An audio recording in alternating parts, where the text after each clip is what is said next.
This program is about boudoir photography. Every episode will likely feature discussions about nudity. It is intended for mature audiences only. Like the first photo I was talking about, where I was thinking that it wasn't boudoir-y enough. Boudoir-y is a word, apparently. And that it was a little bit more engagement or bridal style. And that I was so worried about posting my own work because I thought that people would think it was a little bit more one style than the other. And that almost caused me, if I hadn't have posted it, it wouldn't be on book covers. It wouldn't be, right, yeah. I just kind of said, okay, screw it. I think it's beautiful. I think it's good. I like it. I can delete it later if it goes bad. And then it went super awesome. So yeah.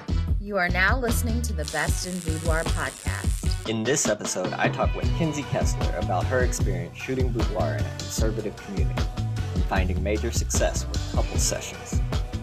Welcome to the Best in Boudoir podcast. We're here with Kenzie Kessler, Kenzie Kessler Photos. How are you doing today? I'm doing well. How are you? I'm doing just fine. Let's get into the 10 questions. Could you please introduce yourself for the people who might not know who you are? Yeah, I am Kenzie Kessler.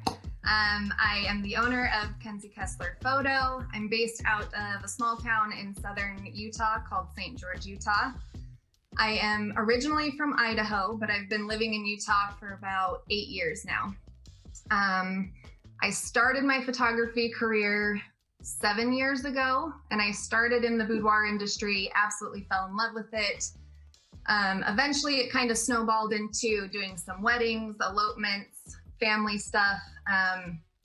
But really it came back to boudoir just had my heart. I just could not stop thinking about boudoir and was getting busier and busier with it. And so I ended up dropping all the wedding, dropping all the couple sessions, and now it's just boudoir for me. So it's been doing it for 7 or 8 years, and I absolutely love it.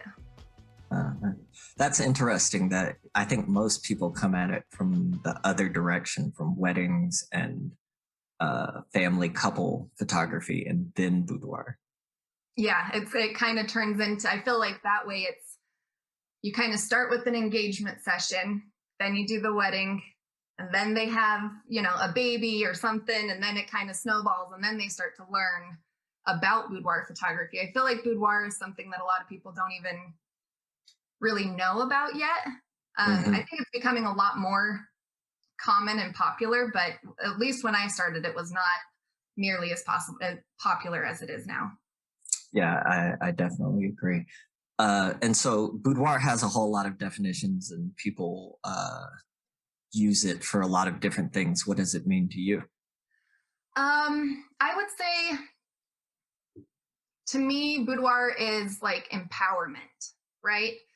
I just remember the feeling getting my own boudoir pictures back and how I see my clients react to their pictures. And there's just this sense of like kind of regaining your person, yourself, and seeing yourself in a light that like we typically don't get to see ourselves in an everyday sort of style. And there's something really cool and powerful about kind of like reclaiming your femininity, your sexuality, and kind of,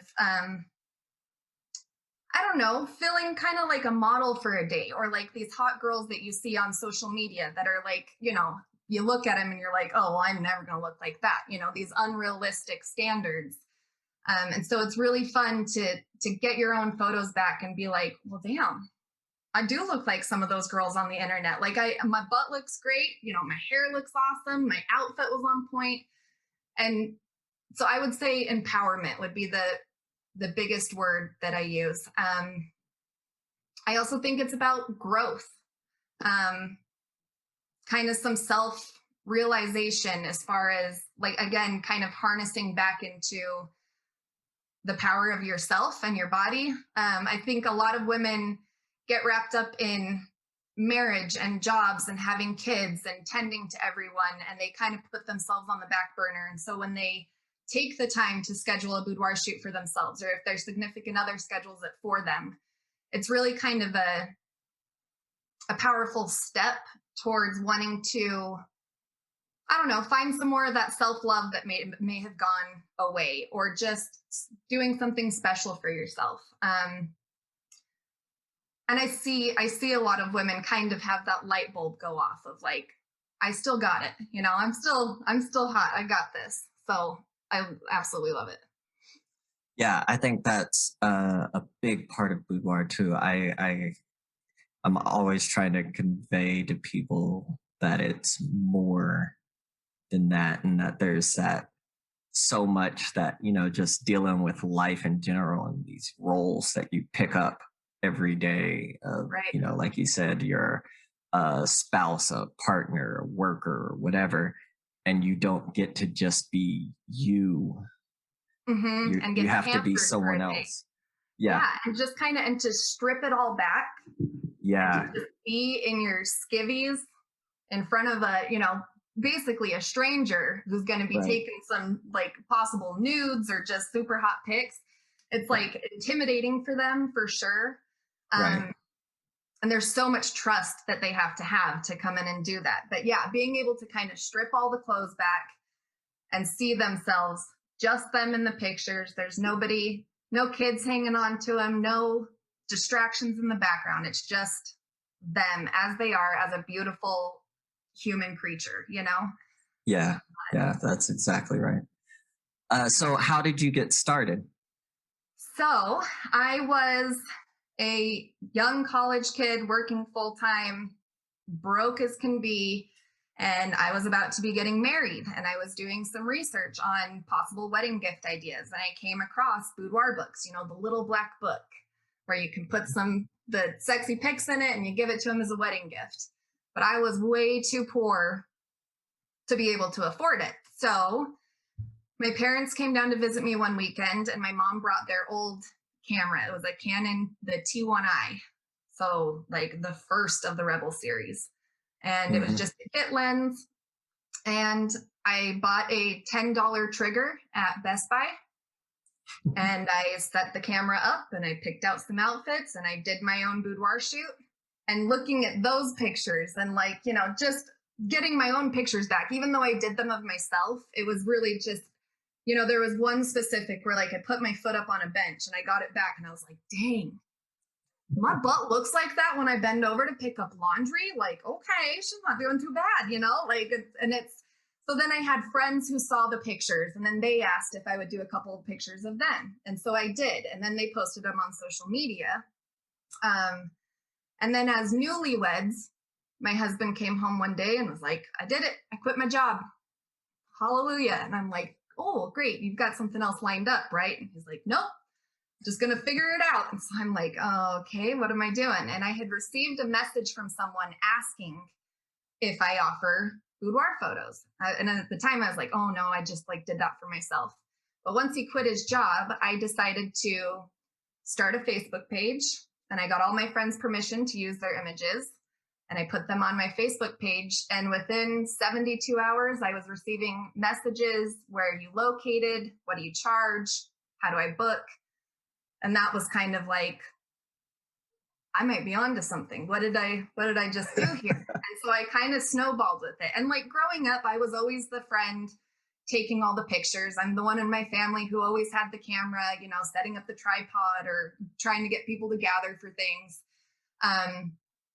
So it just kind of snowballed, and overnight I came up with a business name and started a Facebook, and then I built my website, and here we are, still going strong all these years later. So that's how I got started into it. So were you taking pictures before? Did you have a other sort, or were you just a hobbyist camera? Just hobbyist. I wasn't doing it for any kind of profession. I was actually studying psychology and sociology in college, which, it kind of came to this point where I was spreading myself too thin. Now this possible photography career could be taking off, but I was also working full-time and in school full-time. And my husband's very wise grandmother called me one day, and she told me to write out a pros and cons list of everything I'm doing and to see if there was anything that I could go back to, right? obviously I had to keep my job so I could keep paying my bills. School was something I could go back to.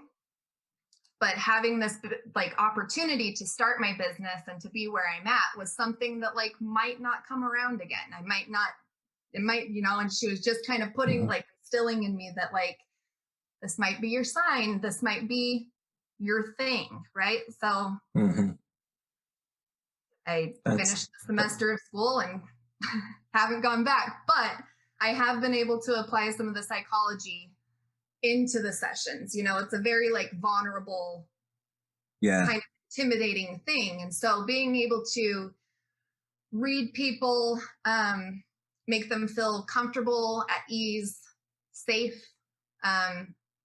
Those are all things that I have kind of brought into it. And I try and do those things mostly through communication before, during, and after the shoot. I want full transparency on who I am, what they're getting into, what it's all about. And I think they appreciate that. So yeah, that's it's beautiful. Kind of fun to see like the school stuff still come into play. It wasn't a total bust. I still get to use it a little bit. So but yeah, that's beautiful that you said his grandma kind of, let me say something in your ear real quick. Yeah. Take your shot. That's great. And I was just like, oh, she's got 90 plus years of experience in this thing called life.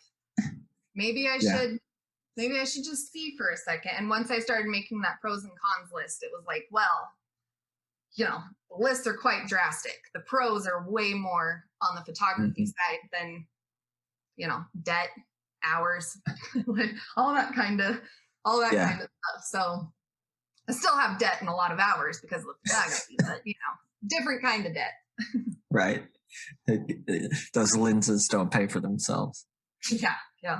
Oof. Sometimes, I swear. So what's one thing that you really love about what you do now? I think the biggest thing is kind of seeing the light switch go off, or when they first see their photos and like that first little gasp, or like, oh my God, like the moment of shock, or like, that's me. How do I look like this? I think that's probably my most favorite part of it, because I see these women come to me when they, first reach out. Most of them are kind of shy, intimidated, nervous. They've never done anything like this before. You've got all the common, I need to lose 10 pounds. I've got too many stretch marks. I have to lose the baby weight, all these kinds of things. And when they finally just kind of trust the process, trust what their, mind and heart is like guiding them to do. Once they do that and they see the images and you see them kind of like, okay, that is me. That's the girl that I was before, 5 kids and all that kind of stuff. And it's really beautiful. I mean, I've had clients have complete transformations in how they carry themselves, in how they talk about themselves. It goes from, I can't, I shouldn't, I don't think I will, to like, I'm going to do this. I can do this. I'm going to be awesome at it, and like for me to see them go into such a higher place of self-love and appreciation for themselves, and seeing their body for it being the body that's carried them 20, 30, 60 years, it's really beautiful. It's really cool to watch. And I just remember the feeling when I looked at my pictures, and I, aside from my first shoot, I've had 2 or 3 other boudoir shoots. And every time when I get the pictures back, every time I notice something new about myself that I'm like, I like that. I was bullied growing up for being so tall. I'm 5'10", always got crap for it. And just now at 33, now I'm like, oh, those long legs, I got legs for days. And I love them, and they look Paying good, off. and it's just little things. Yeah, they're saggy, they're jiggly. I've got cellulite. There's hardly any muscle mass, but they're my legs and they have carried me through life, through good times, bad times. And I love seeing clients fall in love with things about themselves that same way, no matter how big or small. So yeah, love it. yeah. I think like everybody I've talked to has said the same, like it's that, you know, almost like therapeutic release, or, you know, like what we were talking about before is just getting back in touch with yourself, like being present in your own body. Yeah. That's so powerful. And you said you've had three boudoir shoots for yourself, right? Did you shoot yourself all three times, or did you hire someone? I did shoot myself the first and second time. My husband helped me out on the second time. But the third time was another local photographer here in St. George. She just reached out and she was like, hey, or maybe I messaged her. I don't even remember. But, you know, I told her she could use my images. I'd love to work with her, you know, so we set something up and we became friends. We still talk like every day. And so that was cool too, kind of seeing a different, somebody else's perspective on me. And her style is quite a bit different than mine. Hers is a little bit more about like the bodyscaping type style. So she shows more of like the details of like, you know, the collarbone and the neckline and things like the dark shadows and muscles and stuff. So that was cool to see too. Like all these different defining lines in my body that, you know, you just don't, especially like on your back, parts of your body that you don't get to see, you know? And then you see this picture of yourself and you're like, dang, I got some back muscle. I didn't realize I had such a nice back or nice shoulders or, you know, just, so yeah. So she's done one. And I've got another possible photographer where we might trade shoots for each other. Fun. So we'll see how that goes. But now I'm hooked. If anybody asks for them, I'm here. I'll do it. Hands down, right away. Gotcha. That is great. Yeah, it sounds like so you're going for, this would be number 4, right? Yeah, this would be number 4. You're going to start a career in front of the camera too? Oh, probably not. Probably not. No, okay. I've got a little too much like stage fright. You know, when it comes to social media and like having to put my face on social media, I'm like, don't want to do it. But if it's just a couple of still images, I'm fine with that. So yeah, I am the same way. Like it's been an adjustment getting used to being on camera as opposed to behind the camera. Yeah. I'm like, well, I really can't complain about it given what we do. Right. You know. Yeah. You're fully clothed and behind the camera. Yeah. Oh, wow. I feel bad for you, Jamal. Yeah. All right. So what's the man's okay, strip down. Let's get ready. Don't be nervous. It'll be fine. Yes, we got to take our own advice. I'm just kidding. Yeah. So what's one of the one things that, you know, it's still a job. What's one of the one things you hate or annoys you about what you do now? Okay, I think I got 2 that come to mind first. Number 1, clients that are late for their shoots. I said it. It's just kind of silly to me. Most of them book months in advance. We are texting, talking about outfits. I give them, you know, the text messages for location. Here's your hair and makeup information. Here's outfit ideas. And then they come late to the shoot, and then we're on a tight time crunch and can't really get things done. And I can tell that it throws them off as well. And like, there's a lot that goes into it for them planning. You know, they've got to find the outfits. Then they've got to do the prepping, whether it's getting a wax or a spray tan or, you know, whatever it might be. So there's a lot that goes into it on both ends. And like I rent out of a studio when I do my shoots in the studio. You know, I'm on a tight 1 hour Yeah. time frame. We got to get in. I set it up. They show up. We do the shoot. And we scoot out.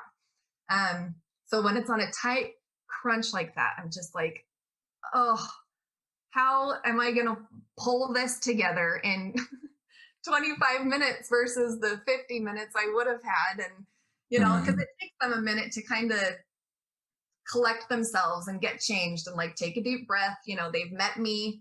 They can say like, okay, you are a real person. You are who you say you are. So yeah, it's kind of a big drainer. And then the studio that I'm in is always, booked back to back. So it's not like I can just extend another 30 minutes. So if I had my own studio, it probably wouldn't bug me that much. But, and then the second thing would be poor fitting lingerie.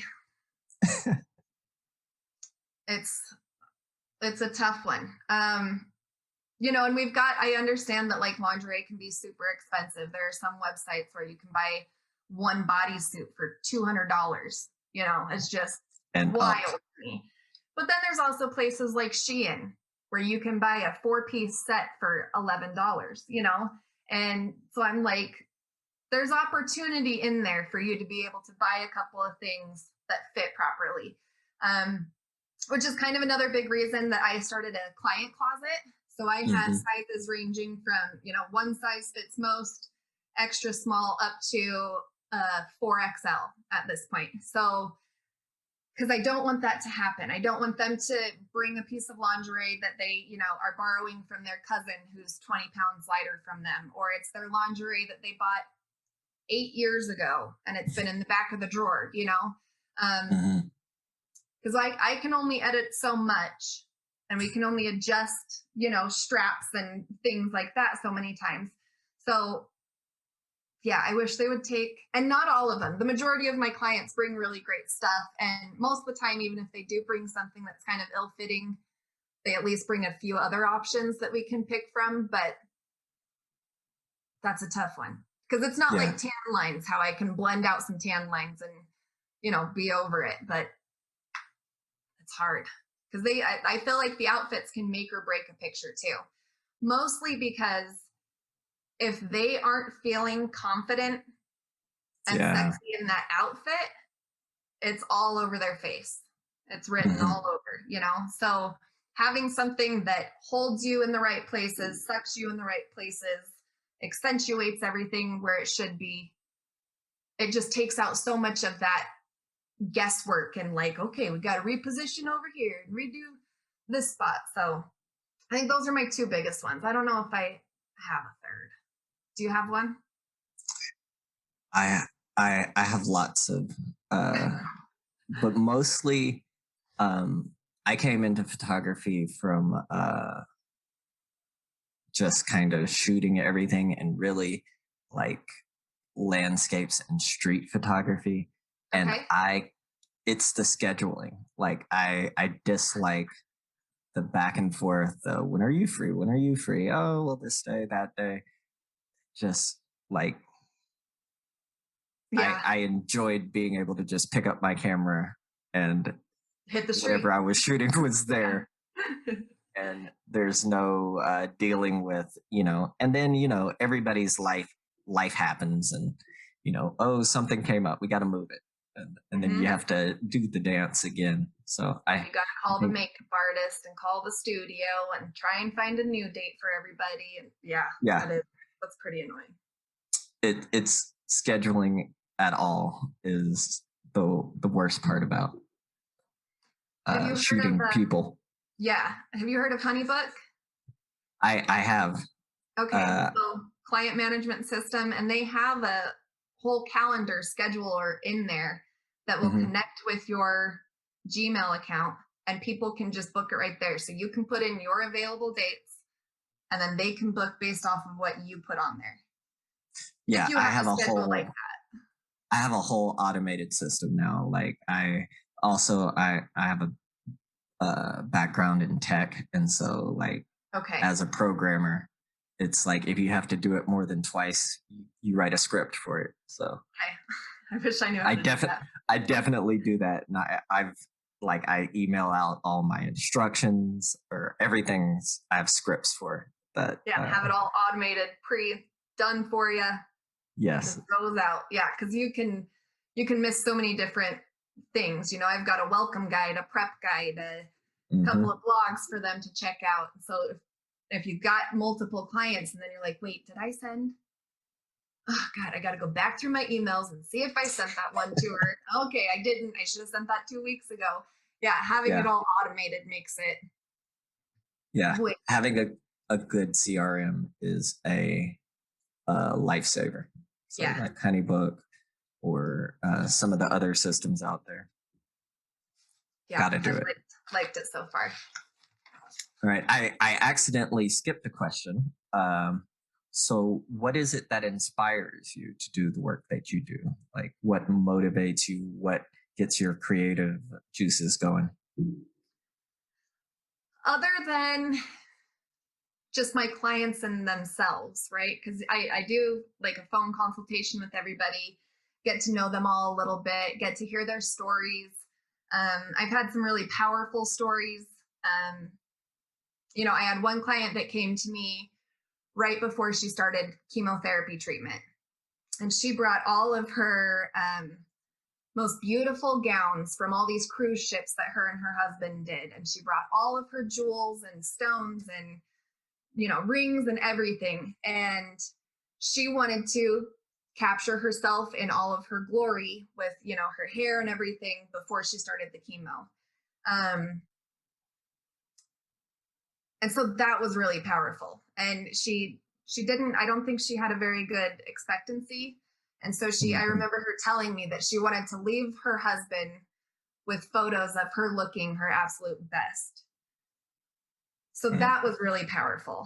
I had one client who came to me, and she came to me to do the session for her husband as a gift. We did it. He loved it. She came to me about a year or two later, and she confided in me during the session that it was kind of a last ditch effort. It was one more attempt to try and get their relationship back together. And in that session, it turned from a normal boudoir style doing poses and stuff into, I just told her to scream it out. Just cry it out. Just let it all out in the studio. And she did. She just full hair and makeup, full lingerie, just completely surrendered, screamed her heart out. And that was really like beautiful. And I've got tons of stories like this, whether it's big life changes for them or a big goal. They're done having kids. They've had 4 kids. They're about to start their weight loss journey, but they want to capture their fullness before they lose weight. I'm like, hell yeah. You want to capture all your curves and, all that stuff before it goes away. And she's like, yeah, I want to be able to kind of like mark it in my journey. This is where I'm at in my life. I just gave life to 4 humans. This is the body that did it. And I want to give some thanks to it. So my clients are always inspiring me, always, with what they do. Other than that, I just kind of, music is a big inspiration for me. I've got some playlists that put me into a different realm in my head. Light is very appealing to me. I'm always like seeing, different shadows. How are the blinds casting? What kinds of shapes are they casting? I've recently started shooting more with like harsh daylight, out in broad daylight, which a lot of people shy away from. And I did for years. And now I love it. So I'm always finding, I do what I call desert days, and I pack up my car and my dog and a little cooler and my speaker and a journal, and I drive out into the desert and just kind of unplug from the world, and I listen to my music, and I just kind of meditate and think about things. I do things like watching how the grass moves in the wind, and I'm like, wow, I could do, some kind of a dress, or I envision somebody's hair blowing in the wind or whatever it might be. So a lot of time outdoors, music, and my clients is where I find the majority of my inspiration. Yeah. So what is it you need to do your best work? So like that can be anything from gear to coffee, Mm. music, or what is it that, essential? First and foremost is trust. I need the clients to trust me with their photos, trust that I will do my absolute best to make them look their absolute best, trust that they can be kind of vulnerable and open up to me, and that there's like it's a zero judgment zone. I spill my heart out to my clients too. If they're opening up to me, you bet I'm gonna reciprocate that and be opening up to them just as much. And then that just kind of creates this really great, I don't know, connection or bond that can be carried on past the shoot, into a friendship or whatever it might be. So trust first and foremost, and then camera and lightning, lighting, not lightning. We've had a bunch of lightning storms the last few nights. The lighting, good lighting. I obviously love golden hour. That's great. Natural light is my jam. I love blue hour, late at night when everything's just kind of starting to get dark and mysterious. I've recently started playing with neon lighting. I'm a crazy plant lady, and I've transformed my entire living room into what I call the bloom room. And clients can come and do photo shoots in my bloom room with all my plants. And so my grow lights in there for my plants put off this really cool, like purple glow. So when I did my photo shoot in there, my husband was like, hey, you really need to start playing with these colored lights more. And so he bought me a cool lighting set. And so now I can play with that. And so I can have a purple light over here and a blue one over here, and kind of starting to get into that stuff. But lighting, camera, and trust. Yeah. That's what I'm listing it as. That's the toolkit. Yeah. Yeah. Alrighty. So we are now moving into the 5 photos section, and we'll see what you brought to share with us. Okay, so let's see what's the first photo that you brought for us. Okay. This is Jasmine and Dan. This was my first time meeting this couple. It was our first time doing a photo shoot together.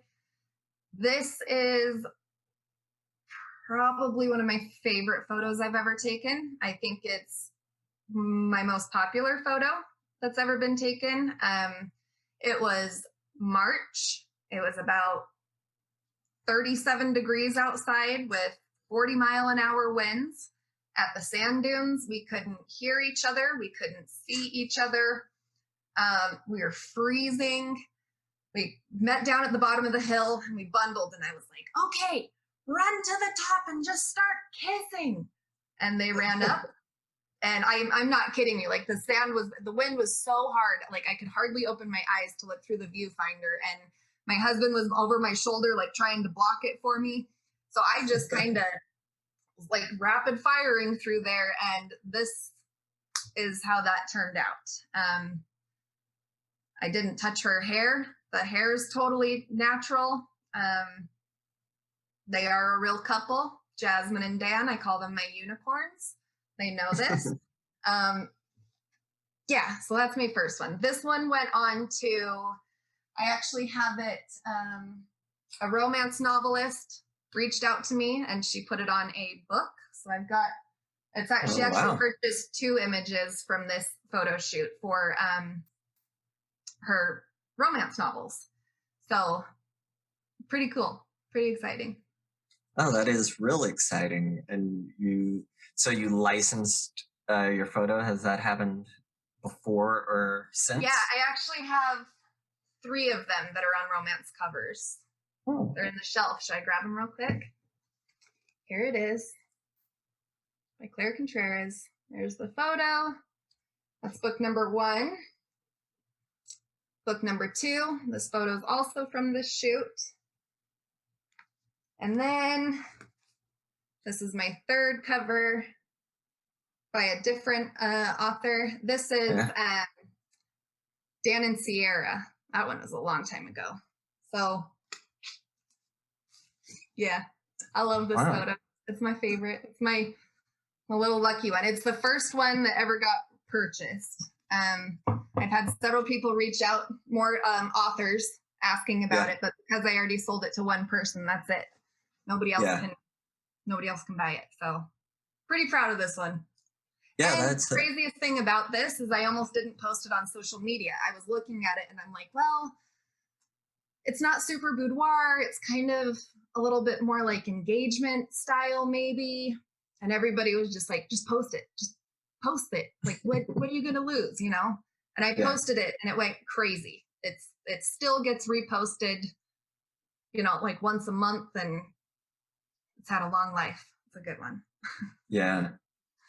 You're like, hey, you guys want to do another shoot? Hey. Oh yeah, we've done. After that, I was like, well, I know who I'm not letting go of. Yeah, we've done like creative shoots, weird ones. We've done ones with, you know, down at the river with people just mobbing their four-wheelers upstream, and she's just there just being this beautiful goddess with like this big splash of water behind her, you know, and she's just like gorgeous out there just doing her thing. We've done some bridal stuff. They've done some engagement stuff for them. Like, yeah, I use them all the time. They moved to California, so I haven't seen them for a while, but they will forever be my little unicorns. They're my gotta love them. That's great. Yeah. So are we ready to move on to the next photo? I think so. Okay. This next photo was taken in Moab, Utah. I was hired for a bachelorette party weekend. So I had 9 bachelorettes. The person in this photo is the bride, and she brought this really cool white robe type thing. And we found this little canyon in the middle of the desert. It had a little tiny babbling brook going through it, and the sky high rock walls, and, you know, mountain peaks on the other side. And we started out with some lingerie, and then as they got more comfortable, you know, little comes off here, little comes off there. And I had taken her around the corner, and she said, okay, this is like my bridal outfit. This is my bridal outfit. And then the wind picked up again. I love the wind. I love the wind so much. Wind picks up and her hair starts going like crazy. The outfit's blowing and I'm just like screaming, you know, I'm just, yes, keep moving. So super fun. This is probably one of my favorites that I took out of the 9 girls. There's a lot to choose from. I mean, I had them rolling around in the stream. I had them like, you know, barefoot, bare butt, climbing these boulders, and then just laying like naked on this massive boulder rock with these like sheer rock walls. And it's just them, just naked in the wilderness. And they're awesome. They're so freaking cool because it's just, they look so tiny, but also like so significant in the photo. They're awesome. I love them. That was a fun trip. That was one of the funnest days I've had as a boudoir photographer, getting to do it with 9 girls all out of state.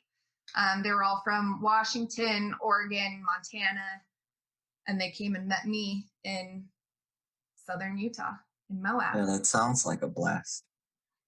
I was just so grateful that they hired me. And now I'm like friends with them, you know, like they're fully supportive and comment, and like, they're great. Love those guys. Yeah. Okay, so let's see. The next one is the couple in the bathtub. This one is another favorite of mine. This is one that, again, I was really scared to post. And I'll be honest with you. At first, I went in and I edited bubbles on the top of her cleavage so that it wasn't like so risque. And then all the people closest to me yelled at me about it. They were like, what? Seeing her cleavage is the best part. Why would you cover it in bubbles? Like, you changed the whole picture. So I took the bubbles off. and I was super scared to post it again. And I posted it, and everybody loved it. And this one is really cool. It was this amazing Airbnb down here in southern Utah in a place called Ivan's. They rented the Airbnb for the weekend. It was their anniversary. They just wanted something that was like, that felt kind of like home to them. Nothing like over the top, nothing dressed up. They didn't want to travel anywhere. They just wanted to do like relaxing, sexy pics. So my boudoir couple sessions they're a great time. I love them. I love my couple sessions. So I do still do couples. I don't do just females for boudoir. I do couples boudoir sessions as well. Yeah. And those are always great when you can get both of them together, whether they're doing it for like an anniversary or they're done having kids or they're at a big mile marker, whatever it might be. I always love their stories and their reasoning behind why they want to do a shoot. Yeah, I definitely wanted to talk to you about that in the open discussion. I that was on my list of things to ask you about. But right now, I wanted to ask about, you said that you were a bit concerned that it might be too risque. Is that like you didn't want Instagram to hit you? Is that like community pressure or just what? Yeah, so Utah's a pretty conservative state. And I have gotten like hate messages before. Not necessarily about like couples photos, but just the line of photography in general, right? Like I've been told that I do the devil's work. I'm the reason for cheating husbands. I'm helping the porn epidemic. But I'm just like, well, I'm sorry you took so much time out of your day to write me hate mail, but you should have just kept scrolling, you know? At least I've gotten to that point. Back when I took this, it was a couple of years ago. And so I was still kind of like, is it going to be too much? And I think this, along with a few others, really kind of like, now I know that it's like, I'm posting that now. You know, if I were to take a picture like that today, 100% I'm posting it. I think it was more of a little bit of fear from the community, and just like not really sure like what people's boundaries are on what they want to see on social media, maybe. But also I think I was maybe at a spot where I wasn't like super confident with myself and what I was doing. I was kind of transitioning out, you know, away from the weddings, away from engagement. So I looked at it and I'm like, oh my God, I love it. I love it. But is it too sexy? And now the more I look at it, I'm like, no way. It's not sexy enough.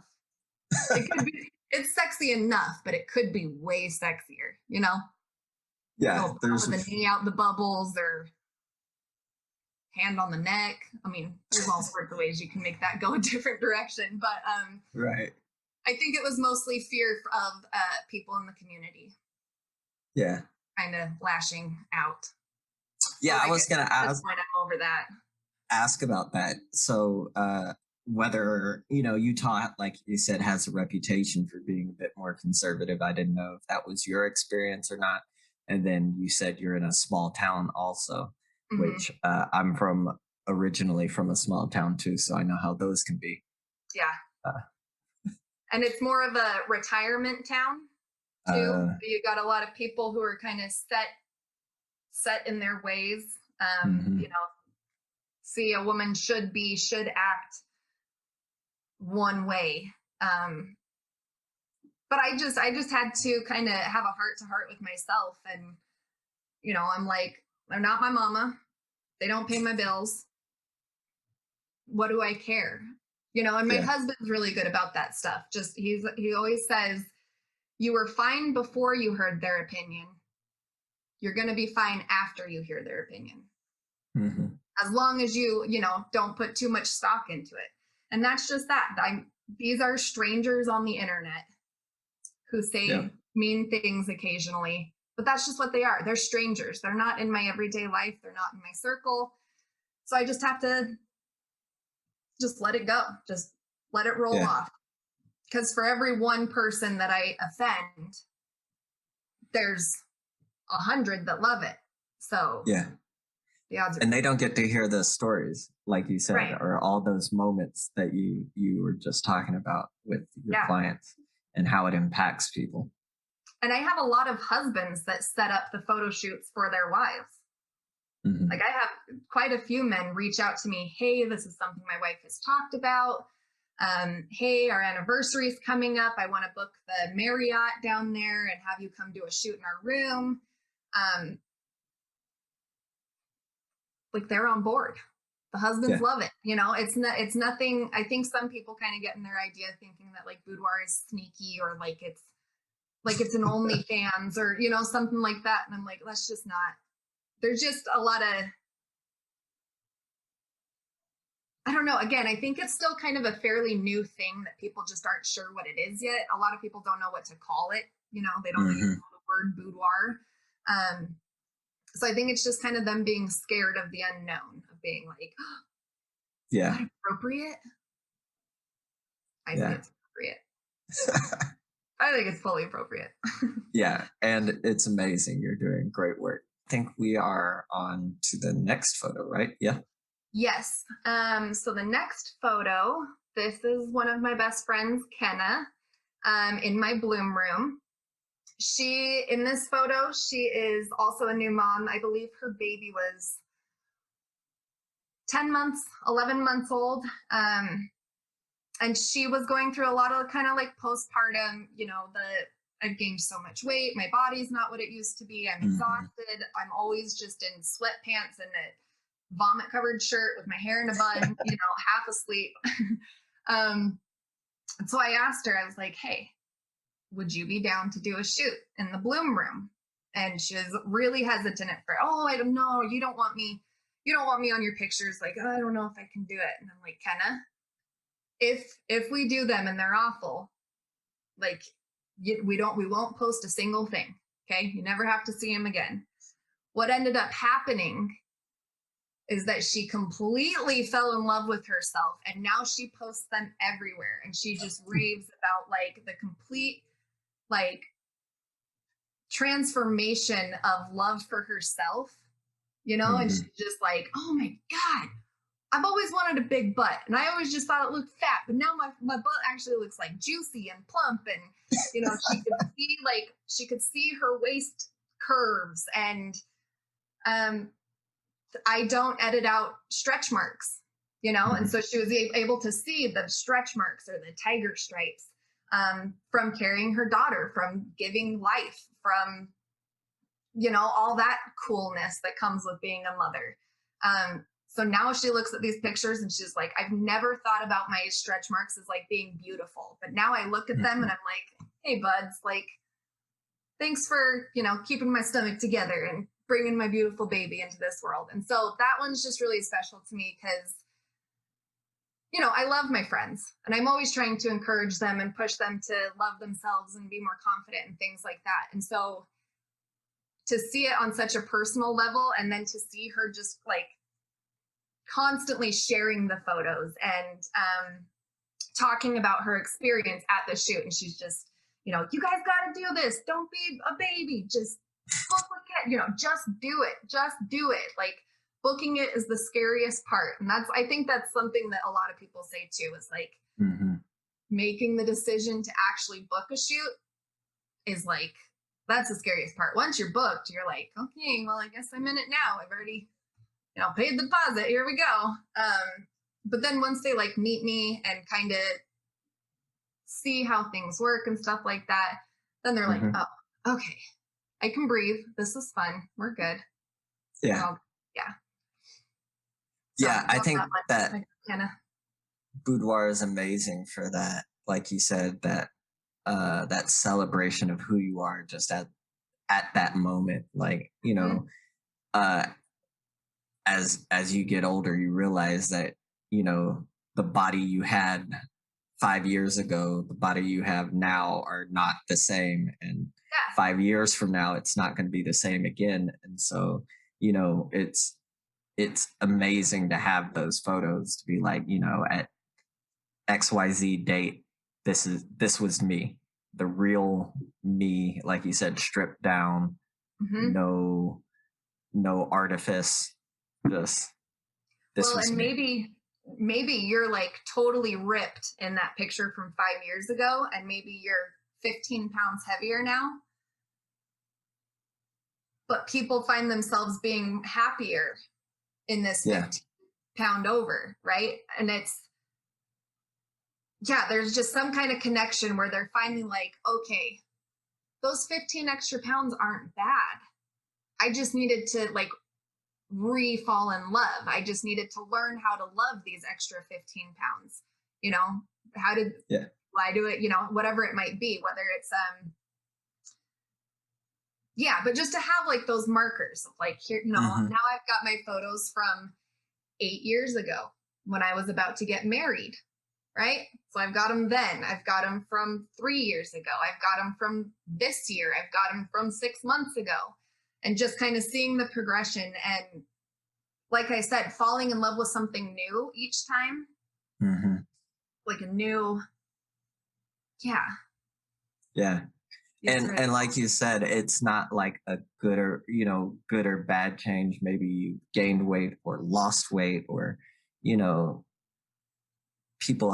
I've had photo shoots with people who had accidents, from before and after, or just life, or divorce, losing your job, moving to a place nobody, coming out of depression. But currently being in depression, right, like so many different. But just to have a record of it is so important, I think. Okay, so the last picture we have here, this is Ruth out at the Salt Flats, and this was a fun shoot. This was a tricky shoot. This was probably one of the first ones where I was playing with the harsh outdoor elements, the harsh light. We started the shoot at like 5 o'clock, I think. So sun is full. Maybe it was even 4 o'clock. Sun's fully up. And it was kind of challenging. This is the Bonneville Salt Flats. So it is just flat, and it's all made of salt, and it's pure white.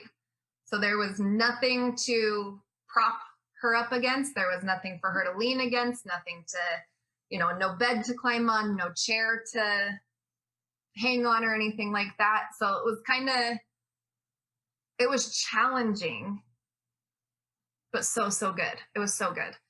Just kind of had her roll around and play in the sun. And then we had different outfits and went through different stages while we were out there. But I just love this one. She's just like a little glowing goddess in the sun. And I love her. And with her, she, this is actually Ruth. She went through a very difficult postpartum journey. And that's kind of how I found her. I came across her page several years ago. She was a brand new mom, and she wrote this blog post being very vulnerable about her postpartum depression and the big struggle she was having, and that she, felt like a failure as a new mom and as a wife and as an employee, and that she just kind of felt like her world was crumbling. And she wrote this really beautiful blog post, and it ended up getting picked up by a couple. I think it was shared on like Cosmopolitan or Us Weekly or something like that. So when she came to me, she had gotten through the depression, the postpartum depression part of it, but she was still at this spot where like you hear a lot of new moms saying, like their body just isn't the same. It's just not what it used to be. It's just not like it was before kids. And so she came to me being like, look, I'm through this depression part of things. But I love my daughter. My relationship's great with my husband. Things are really great in that area. But as far as like my confidence in myself, it's just not there. And so we did a couple of boudoir shoots. She's back in business. I think this was like her second or third shoot with me. I've done multiples with her as well. So that was fun. And that was a really cool creative day. She let me have kind of as much creativity as you can in a blank, empty canvas. But I ended up loving this so much that we're going to be doing a whole nother round of shoots at the Salt Flats. So, yeah. And also like having repeat clients, and like you said, the trust is so important in that, like, you know, after your first shoot, you're, like you said, literally a stranger off the internet. Yeah. And then on shoot number 3, you're like, okay. I know what to expect. We can rock and roll, you know. We're texting nonstop. We're planning out cool outfits. It's more like meeting up with a best friend to take some pics, as opposed to like photographer-client relationship. You know, when they come for a second time, third time, fourth time, it's like, oh my God, hi, what's been up? Like, let's catch up. You know, repeat customers are always good. Always good. Yeah. And it's really like reassuring to yourself too. Like when you're like, okay, people are still coming back. You know, I've got a few clients who, I've been there for, let's see, I did her boudoir shoot first, and then they got engagement photos, and then their wedding day, and then they bought their first house. So then we did couples photos in their new house. Then they had their first baby. And so we did a kind of a maternity in-home style shoot for them in their new house with their new baby. And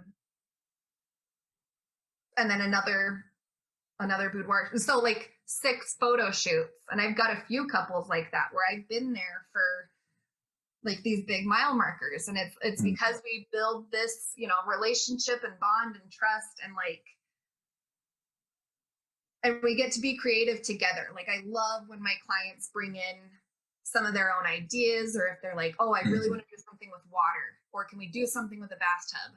Like when they kind of have their own little vision of things, and then we get to work together on just making it like a really cool masterpiece that they've dreamed of. Love that. Love it when they bring some ideas. Because a lot of it's stuff that like I don't even think about, or maybe to me it's not quite as cool, you know, but to them it might be something really significant that has meaning in their relationship. So all right. And so is there any advice you would give to people, photographers just starting out, or perhaps to a younger you? What would you say? To photographers starting out, and to my younger you, to my younger me, don't put so much stock in what other people think. There's a lot of, especially with like everything changing to social media. And like when we were, I don't know how old you are, but social media was not like a thing when I was a teenager. You know, we had like AOL chat rooms. MySpace was the first big like platform thing, you know? And so like how advertising comes through and all that kind of stuff, I feel like it just, you know, it feeds into our head these like ideas of how things are supposed to be. How successful is my photography business supposed to be? What if I post this picture and it's not boudoir enough? Are people going to unfollow me because of that? You know, to myself, why do I care so much about what other people think about what I'm doing with my life, right?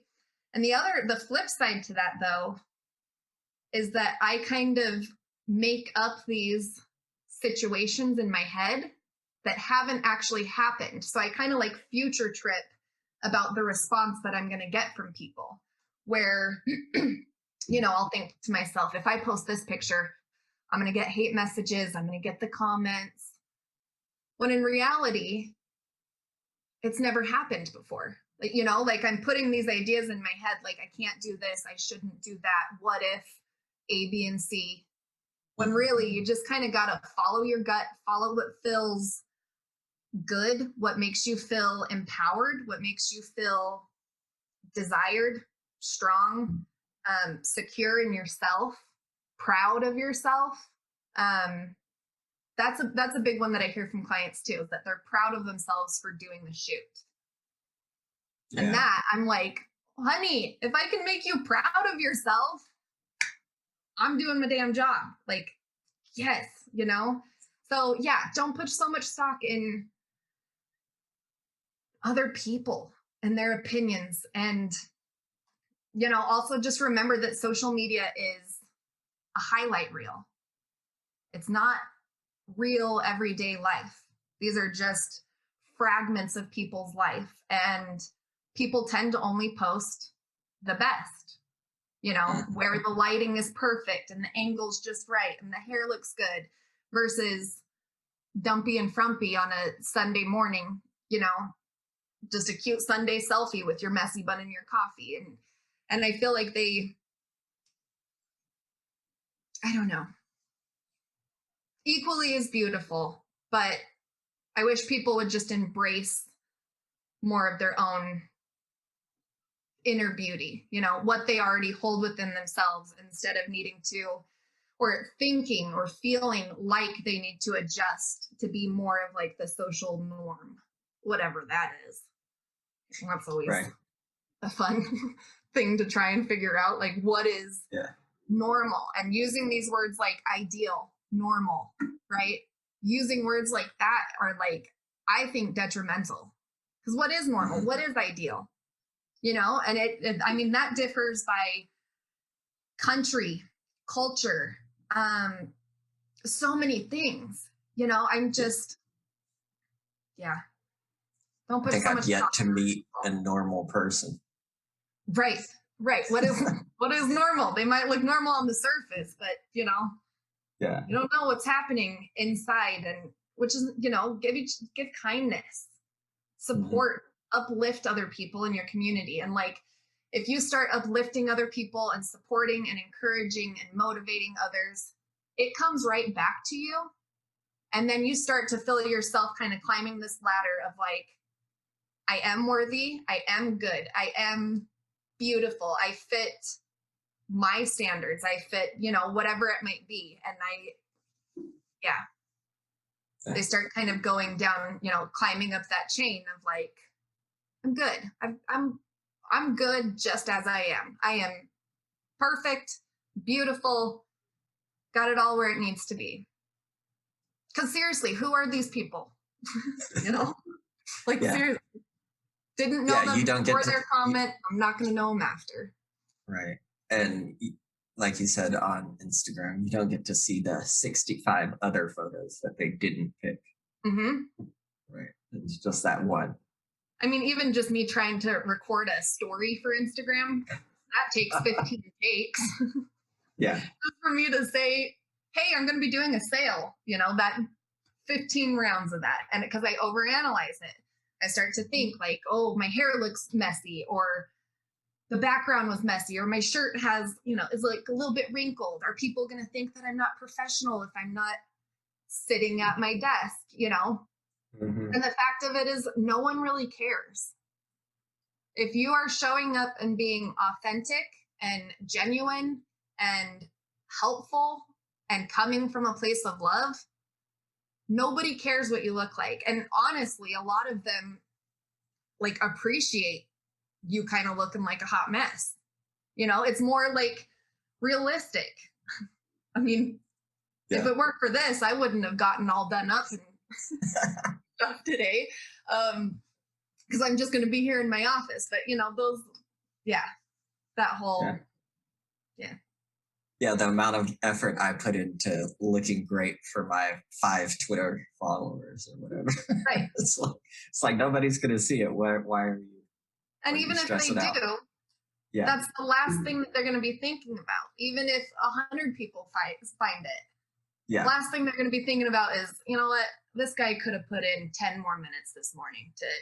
Did he iron his shirt? Did he really put in the effort? You know, I think that's the last thing that they're going to be thinking about. And so that kind of goes back into this whole idea of like, I create these situations in my head that either A, have never happened, never will happen, or are just, like totally off my, like the rocker, like just not even a relevant thing. Like like the first photo I was talking about, where I was thinking that it wasn't boudoir-y enough.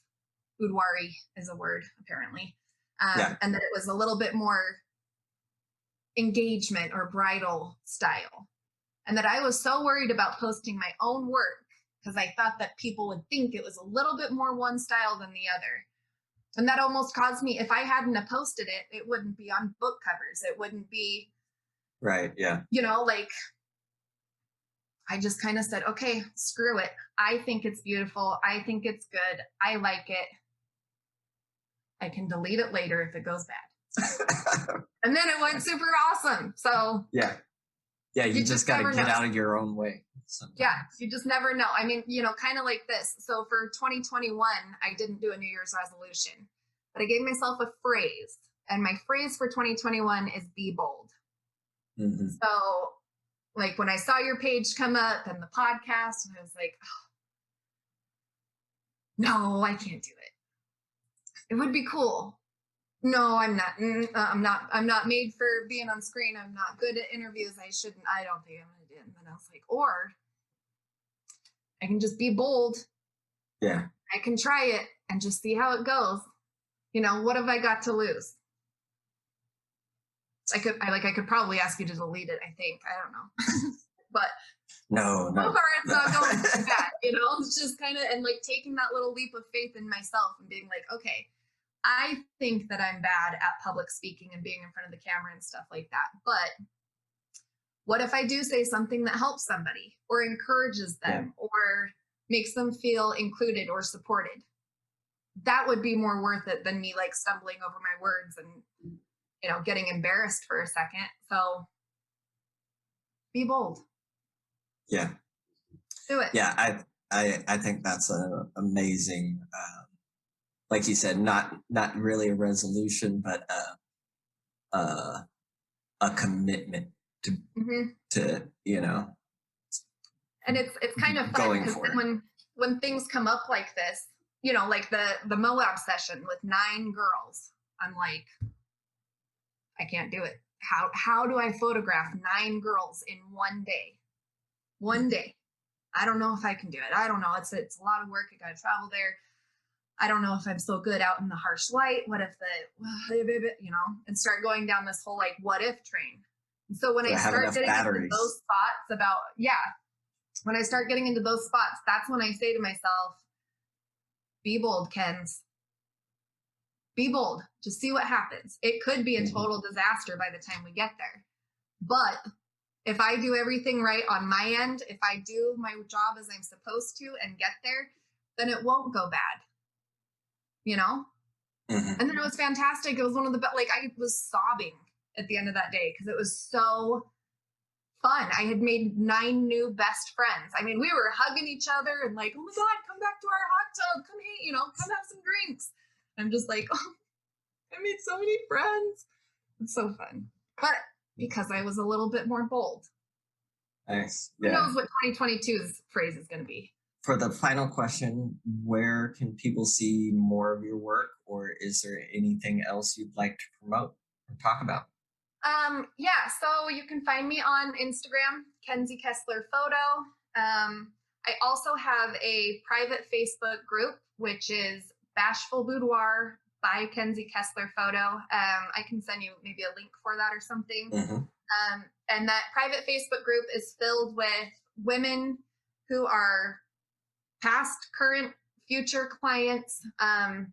It's really kind of turned into this awesome community of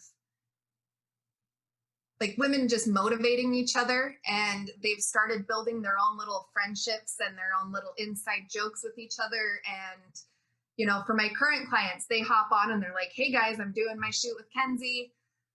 Here's my outfit ideas. What do you guys think? And they'll post a picture of themselves, being vulnerable. Like, okay, here's bodysuit 1. And then all the girls jump in and like, oh my God, you look so awesome. Your boobs look great in that. That color's so beautiful on your skin. And really just like uplifting each other to the point where now the women in the group are like they're like testing out doing some sexy selfies and like, hey guys, this is a selfie I took in the bathroom. What do you think of it? And then again, everybody just kind of uproars with like love of, oh my God, your butt looks so awesome. And how'd you do this angle? Whatever it might be. So it's a really fun, loving little community that we've started building. And yeah, so ladies, you're welcome to join. We'd love to have you.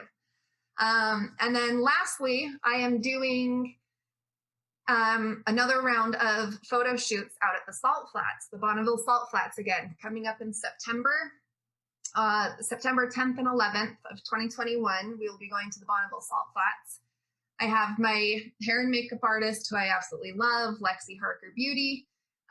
She will be there to do hair and makeup for all of the clients. And this time I will be taking a blow-up mattress with some linens and things like that. I've got a red crushed velvet chaise lounge chair. I've got some red satin sheets.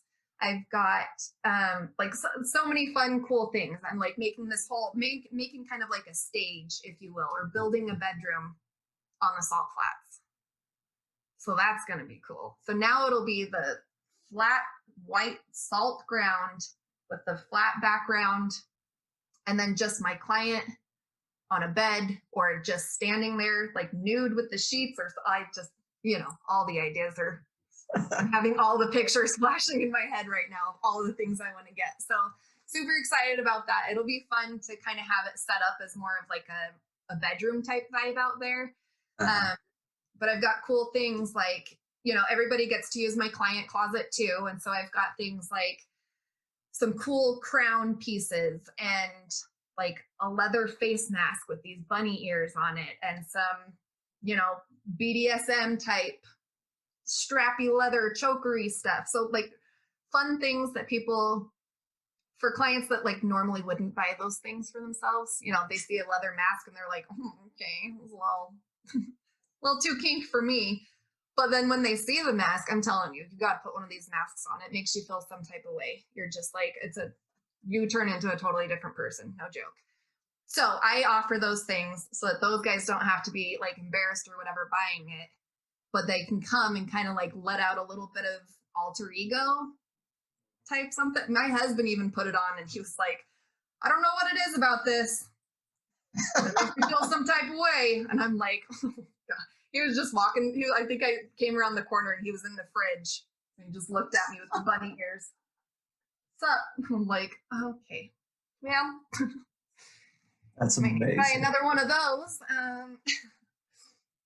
Yeah, so, your clients probably go home and buy some themselves. Right? They're like, okay, that mask was really fun. Let's just type in and find myself. Kind of liked that one. Hey, Ken, can you send me the link to the bunny mask? Don't tell anybody. Yeah. Sure. So, just curious, where would one go to find a bunny mask like this? I actually found it on, how do you say it, Shein?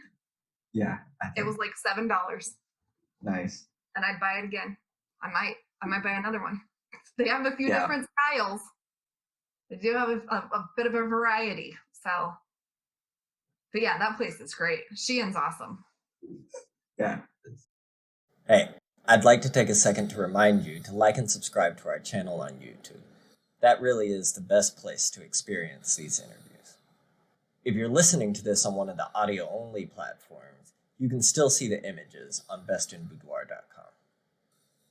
I'd also like to hear your feedback on how I can improve the show. Don't be shy. I really want to know what you think would help make this a more enjoyable and helpful podcast. Last bit of housekeeping. If you would like to be a guest or a sponsor for the show, please contact me at admin@bestinboudoir.com. Okay, back to the interview. That wraps the 10 questions segment, and we are into the free discussion. And I wanted to talk to you about your client closet. I'm always curious about how these work for photographers. And are you just hold on to things in lingerie, or do your clients purchase some of the lingerie, or how's it work for you? So the way I have it, so before I buy anything, I go onto whatever website it's going to be and I kind of create like my favorites list, stuff that I think is unique or Mhm. beautiful or that a lot of people would like. And then I take pictures of them and I do my best to, whether it's on Instagram stories or in my Facebook group, I'll post those outfits and do like a this or that type of thing. And I kind of get a better gauge on what the majority of people prefer out of two outfits, right? So then I take that information and I'll buy several pieces. And I'm not exactly, as of right now, I don't let clients take it home. So they have access to the client closet and they're more than welcome to use. Like I said, I've got like some of the more unique pieces, right? So like this whole sequin top with this like chain belly type thing. Mhm. So they're more than welcome to just put that over an outfit, put that over a bra and panty set if they wanted to. And then that stays there with me. But how it works is in my session fee includes the professional hair and makeup and the use of the client closet. And so before their shoot, they can go through all the items that I have that are in their size. Mhm. I send out a questionnaire like, what is your bra size, bodysuit size, things like that. And then I send them the options that are in their size. And then they just let me know, like, oh, yes, I really want to do that blue lacy bodysuit that you have there. And I want to use the bunny mask, right? I say, Mhm. okay, great. Bring them together. And then I do I've got like panty liners for some of the hygiene stuff. And then I bring the items home and I disinfect them with like Lysol disinfectant wash them multiple times, wash them twice. And then they go back into the closet. Unless the client, like if a client really, I have given a few bodysuits away where like the client's just like, oh my God, I've never felt hotter in my life. Like this is the best bodysuit. If they're just like super in love with it, I'm like, okay, you just keep this one. You can have this one. But I have found that a lot of ladies they'll still bring their own outfits, even though they have access to the client closet. Because I don't have a ton in there. I don't have shoes. I don't have a bunch of robes or anything like that. I've got probably 30 pieces in Mhm. there. And like I said, some of it's kind of a little bit more, I guess, like on the side of costume, if you will, like the Yeah. sequins, stuff like that. I was wondering how it works since I think you said you don't have a studio, so you just pack it up and bring it with you every time, or I guess you mail it out to the clients and they just pick the ones they want, right?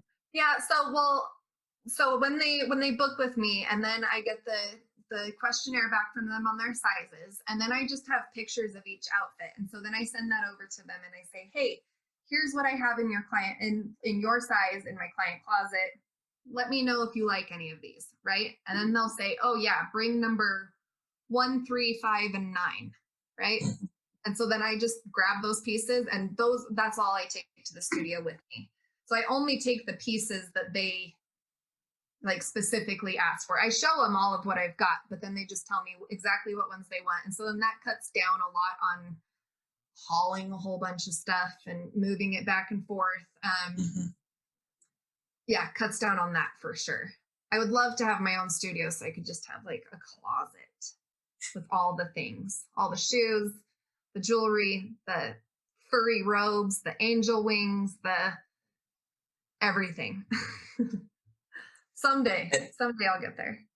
and so I noticed that where that you do like a lot of, or I thought you were doing a lot of in-home sessions where you go to your client's Mhm. place, or you do a lot of outdoor boudoir and um, studio. Like, what's the mix of where you're shooting? It's kind of, I feel like it goes through phases a little Mhm. bit. Um, I have my clients who like the more traditional boudoir with, the kind of white walls, the white bedding, the nice big windows.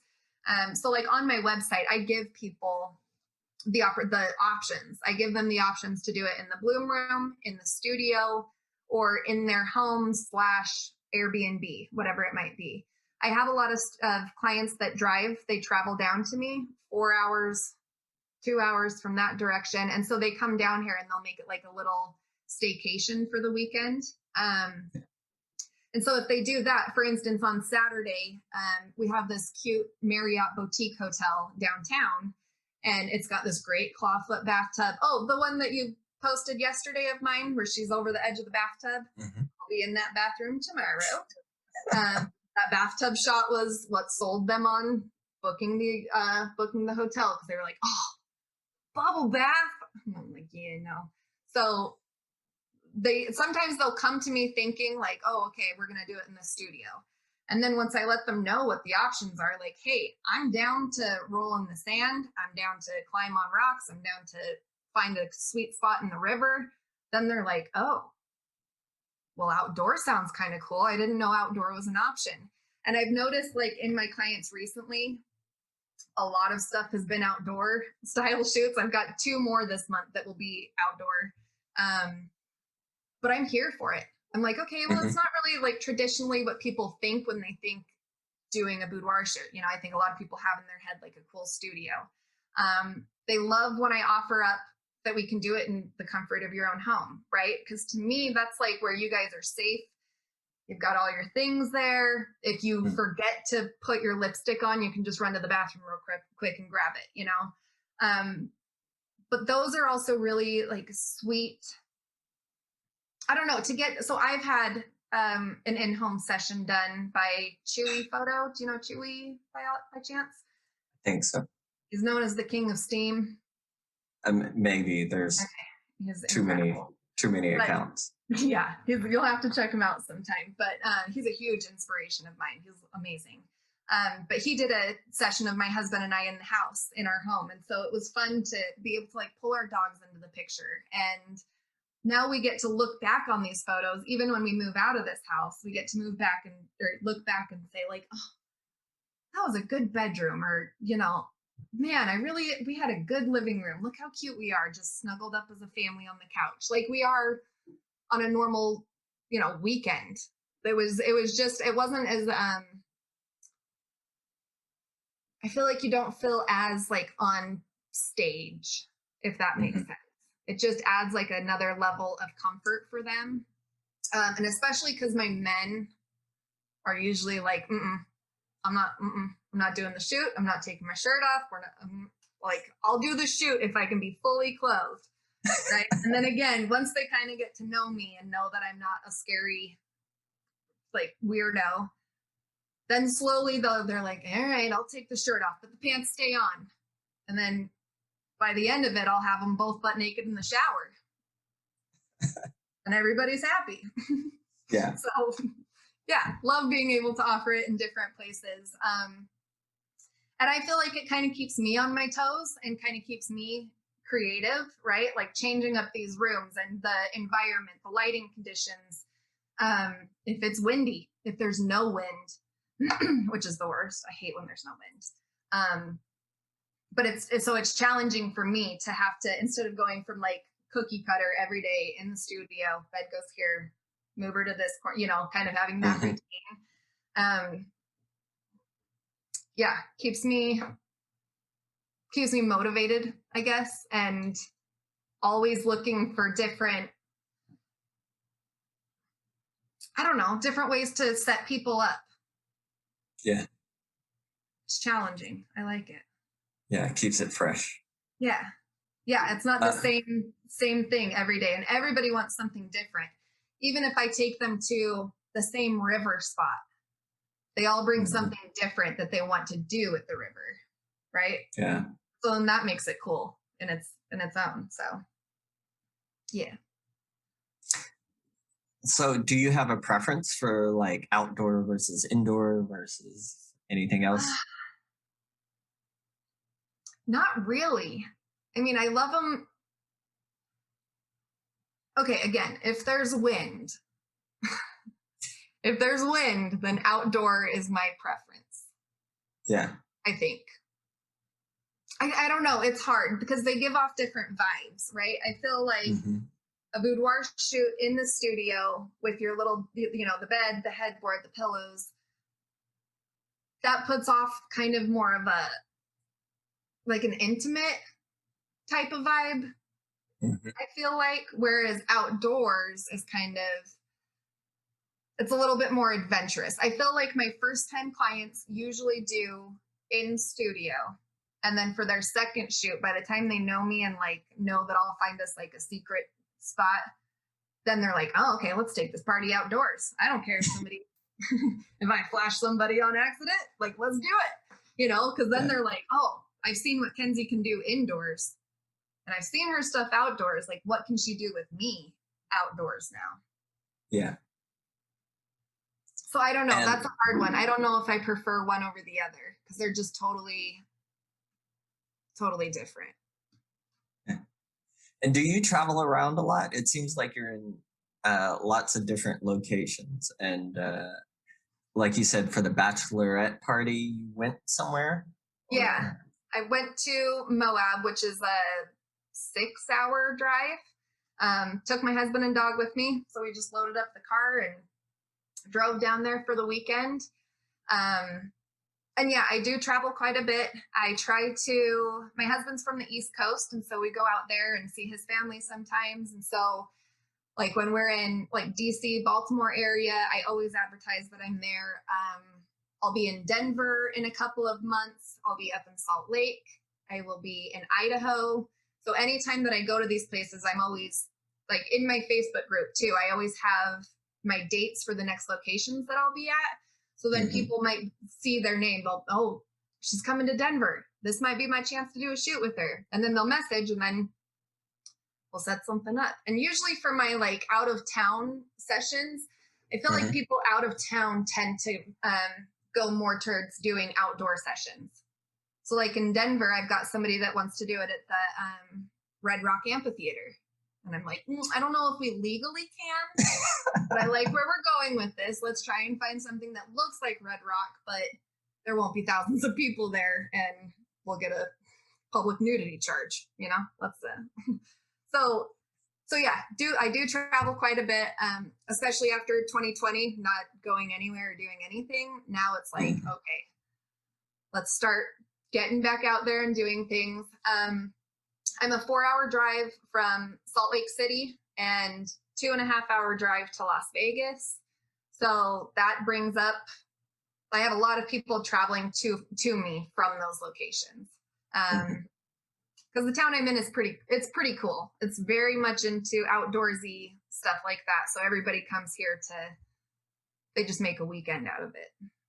So you shoot a lot of couples and you said you started off with couples and you've kind of carried it through. I think that's a little different from most boudoir studios. I think people have couples as an add-on, but is it a big part of your business? I would say it's like 70-30, 70 more towards just boudoir, classic boudoir clients. And then kind of where the couples come in will be if she has already come and done a session with me, then she convinces them to do one. Yeah, I would say I don't do as many couples sessions. I wish I did more. I would love to do more couples sessions for sure. But I think that my most popular, and maybe that's because like people don't really know that you can do like a sexy couples photo shoot. Or they've got the wrong idea about it. Like I get that too, right? I'm like, I get those emails and those phone calls, that's for sure.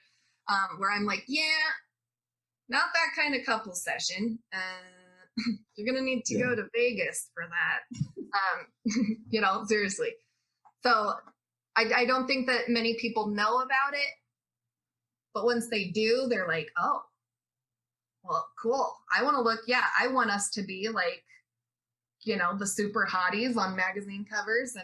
And again, they do it for, it kind of started out as,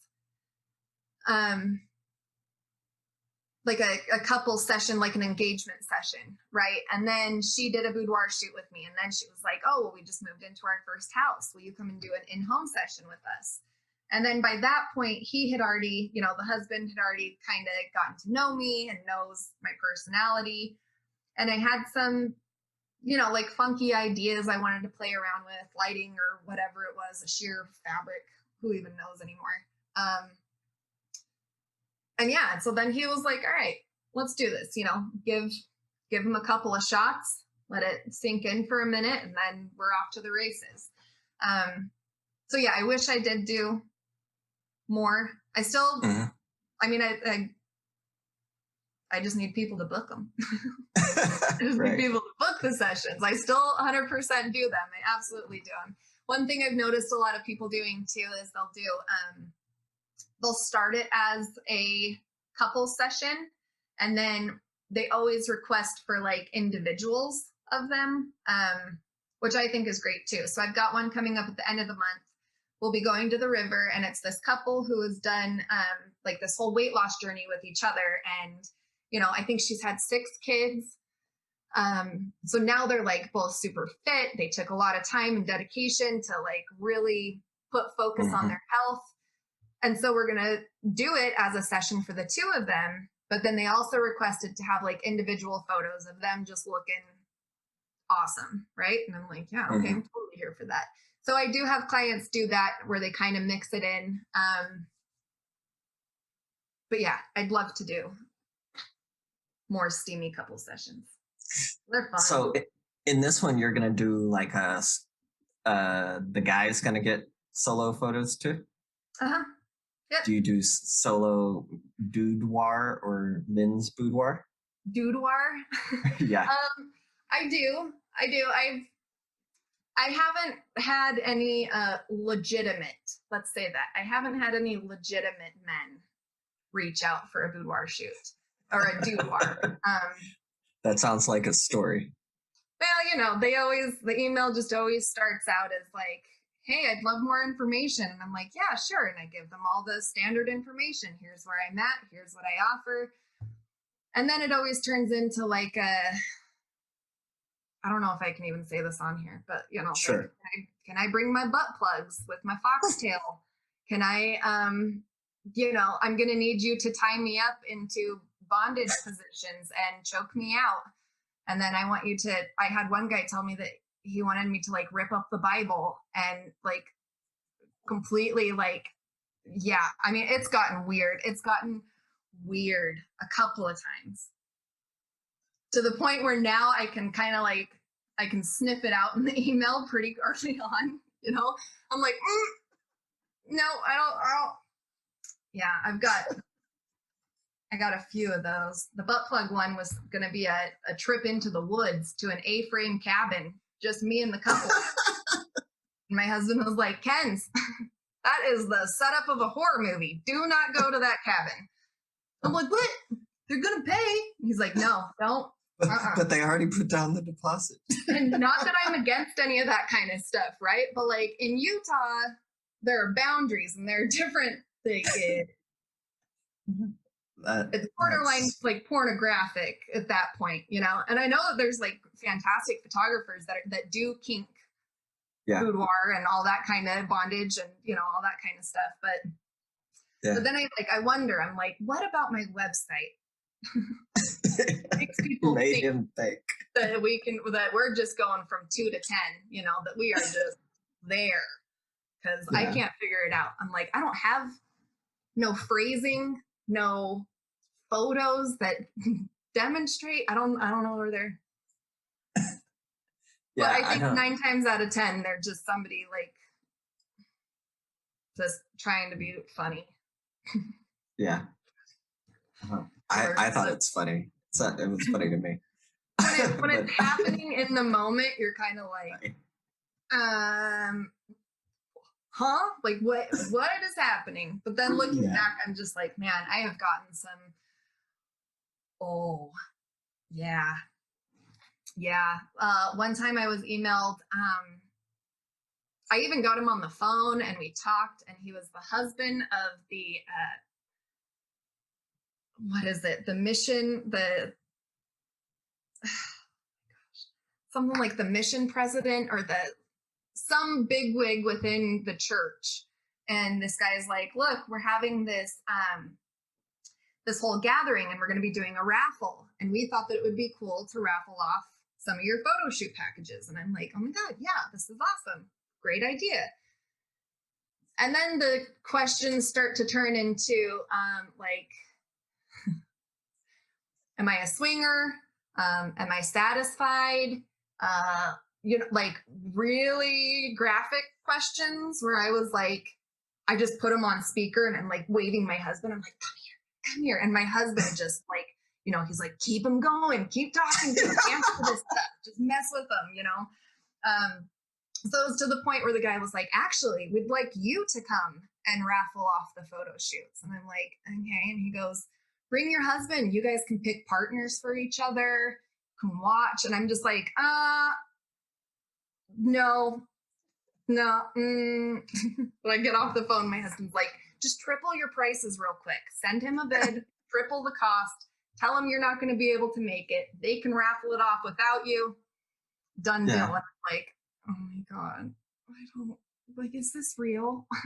And like when you're first starting out, you don't know, right? I mean, this was like in the beginning. So I'm like, part of me is like, this could be good money.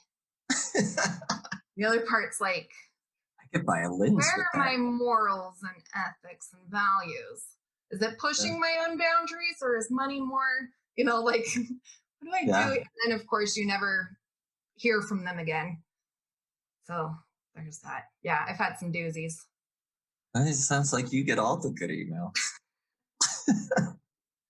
I've had like you said, some couples that got the wrong ideas to what kind of photos I was taking. Yeah. You're like, well, I think you have to sign more releases. I don't have contracts for that kind of stuff. We're going to need to come up with something a little more concrete here. Yeah. I can tell you guys are going to try and push the boundaries. Yeah. I'm cool with clients bringing handcuffs if they want me to tie them up. I mean, I have spanked clients to leave a handprint. I have, tied their hands up to the bed frame. Like, I'm all about it. I'm all for it. And really my only rule that I give people is no penetration of any kind with anything, anywhere whatsoever. And they're like, oh, okay. Like that takes out a lot of the guesswork, right? Just right. Yeah. Nothing, nowhere, anytime. Keep everything on the outside. And I'm like, yeah, but other than that, do whatever you want, babe. Cool with that. But legally, we can't go farther past that. Do you find it easier or harder, posing couples? Because you said you give pretty extensive posing coaching for your women clients. Yeah. Do you find that you end up posing couples as much? I would say with Boudoir, when it's just one person, I do more posing. When it's a couple session, I do more directing. So instead of saying get on your knees, put your arm on the couch like this, arch the back, booty out, instead of saying something like that, instead I'll say sit in the middle of the bed together and I want you to melt into each other while whispering secrets. Or I'll say something like, I want you guys to kiss each other as many times as you can between now and when I say stop. Anywhere on the body, as many times as you can. And then that always turns into, eventually they start kissing down the neck, but they're going fast, and then there's laughter and there's movement. Then they start kind of rolling around on the bed and being playful with each other and stuff like that. So more of direction versus posing. Yeah. I'd say they're equally challenging, except for with a couple, it's easier for them to kind of play off of each other. And if one person is a little bit more shy or insecure, the other person usually brings the other one up. It's kind of like the opposite attract type of deal. You got one who's a little more outgoing than the other. And so it ends up coming together nicely, even if one person is hate every second of this, don't want to be here, then they can kind of, I don't know, bring out the same energy in the other person, if you Right. will. Yeah. And you said that it's usually the guys who are more reluctant at first. Yeah, always. Yeah. They're like, they don't want to, I'll meet up with them and I'll be like, hey guys, how's it going? And they'll be like, I don't know why I'm here. I had to drink a beer on the way or whatever. And I'm like, cool. I hope you packed something in your bag because we're going to be here a while, buddy. Buckle in. How long are your shoots? Oh, boudoir sessions are an hour, unless it's something like specific or stylized or something like that. Then they go like 90 minutes, hour and a half, something like that. That's the same thing. And then couple sessions usually run a little bit longer. They're more like an hour and a half versus an hour, just because it takes more time to get two people changed, set up. Like I was talking about earlier, where I said it takes like 5 to 10 minutes to kind of see like the light go off, or them be like, oh, okay, I'm comfortable now. Takes a little bit longer with the couples, and I feel like with the couples too, there's usually a lot more involved, whether that's like going to a cool location that maybe we have to hike to, or filling up the bathtub and getting the bubbles all perfect, or things like that. Like there's more that goes into a couples session, I guess. So couple sessions are hour and a half. Boudoir sessions are an hour. And do you use lights or natural light? Natural light. Unless I'm doing something at nighttime, then I'll like whip out those cool, what are they, like LED? I think they're video lights, honestly, but they do like every color of the rainbow, every hue. So they're fun. I think I'm taking those out to the Salt Flats too, so that we can do some fun like nighttime. I don't know. I've got this idea in my head with like purple and blue lights and tinfoil water at like blue hour out at the Salt Flats. I don't know how it's all going to come together, but those are all the key ingredients I'm seeing in my head. Need foil, water, lights. Oh, and Vaseline. Vaseline gives you that nice glow, Yeah. A little water beading action. Yeah. Yep. So you wanted to talk about the harsh lighting and shooting in harsh light. How did was there something particular you wanted to talk about? Not necessarily. I guess harsh lighting was something I always kind of like steered away from, shooting at noon outside, because it gives you such like harsh shadows and curves, and it's just, I feel like you have to learn it a little bit differently. Your camera settings are all going to be way different. When you round a corner, your lighting can go from super, super bright to super dark. And so just like learning those adjustments in the camera, how to like fix those manually and quickly. But then also, like in the studio, the lighting is pretty like standard, right? You've got your lighting, what little corners have, special glow in them, or which one has some cool shadows. But when you're outside and you just have the elements, then you start to play with things like holding a hand up above the face and like creating cool shadows with that, or, bringing up part of the shirt or fabric, or crawling, under a tree branch or something. Just it like, I feel like it pushes me to be more creative and more like intentional with each shot. Because you really have to, in our little tiny viewfinders, I've got to make sure that like the face isn't blacked out and that you can still see definition, and but that it's also not completely blown out. And it's like, I just think that the harsh light is more like technically challenging for me. And it kind of started in the studio that I'm in. We have some really great windows in there. And in the winter, the light just like floods in directly. And so you get all these awesome shadows all along the floor. And I always like lay my clients in them, right? I'm like, okay, now we're going to lay in the sunset or in the sun and play with all these cool shadows. And so then with doing my outdoor sessions, I'm like, okay, if I love the harshness indoors, it's not that different outdoor. So let's just see how I can like play with it and make it its own type of thing. And so then going and doing things like the Moab shoot, right? Where like, I didn't know what it was going to look like there. I didn't know what the weather conditions were going to be, or if I was going to have night. Like, I didn't know if I was going to get any direct sun because we were in kind of a little canyon type of thing. But you just have to figure it out. And then it's, you know, it changes so fast. It's always changing. So you have to keep changing and adapting. But then part of your landscape will get pitch black and you're like, oh, let's go back over there. Cause now it's black over there while it's still broad daylight over here. Does that make sense? Yeah. A cloud will change everything. Right. It is constantly changing. Yeah. And I kind of like it. It's a nice challenge. Yeah. Yeah. How much do you shoot? Are you a heavy button clicker or do you kind of wait for the right moment? Oh,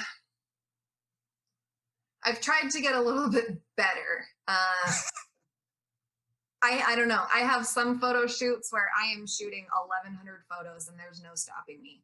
Where, you know, like the ones where you're just like, this is gold. This is going, like everything is perfect. Yeah. I'm shooting a full wedding at that point. You know, it's a lot of photos.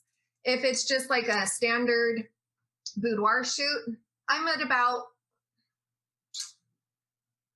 200, 250 an hour probably.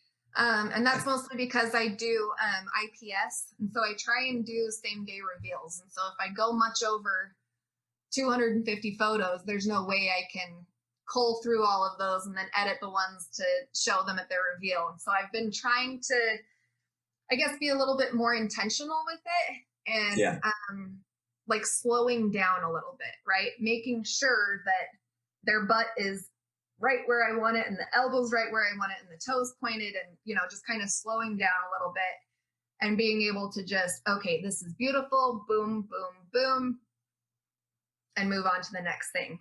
Whereas I used to be like, oh, okay, we'll climb here on the couch. And then I would walk around them, just, you know, taking every angle possible. And I think just over the years, I've kind of learned like favorite angles, what people like the most, what photos tend to be the most popular, what's most flattering on the majority of body shapes.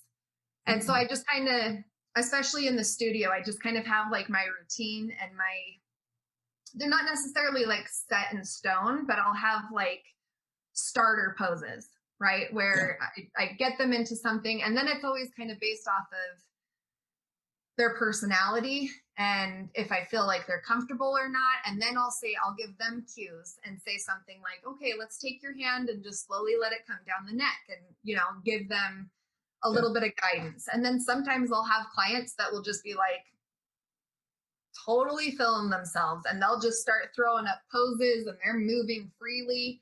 And at that point, all I'm doing is like, okay, eyes right over here. And I'm, you know, squatting and rolling around on the ground and doing whatever I can. So yeah, sometimes that just kind of evolves into that. But yeah, I try to, plus I just don't have the memory space to keep all those photos. I'm like, how many external hard drives am I going to buy in my lifetime? And one thing you asked earlier too is like any advice I would give to photographers starting out. And number one would be shoot everything. As many genres as you can. Be a second shooter for a wedding, even if you don't want to do them. If there's an opportunity for you to second shoot at a wedding or try newborn photos. I mean, I've tried it all. I've tried all of it. But I feel like in trying all of them, because they are such different worlds, each different genre, like newborns, I could never. That seems so hard.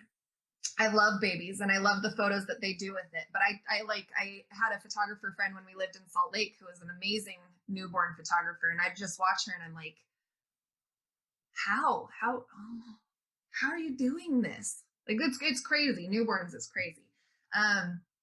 But yeah, trying every genre. I mean, I was shooting concerts. I was doing Salt Lake Fashion Week. We were doing Salt Lake Comic Con. We got hired by some resort in Lake Tahoe to come and do some video photo stuff for their resort. So just like take it all on and see what kind of speaks to you. And then through that, you might find two things. Maybe you like engagements because it's a couple, but you like boudoir because of the actual style and like the sexiness of it. Well, you can quickly learn that you can bring couples and boudoir together in one. And maybe that's your ticket. Maybe that's what you become the best at, So shoot everything. Try it at least once. You'll know pretty quickly if it's your jam or not. Mm-hmm. Yeah. Yeah.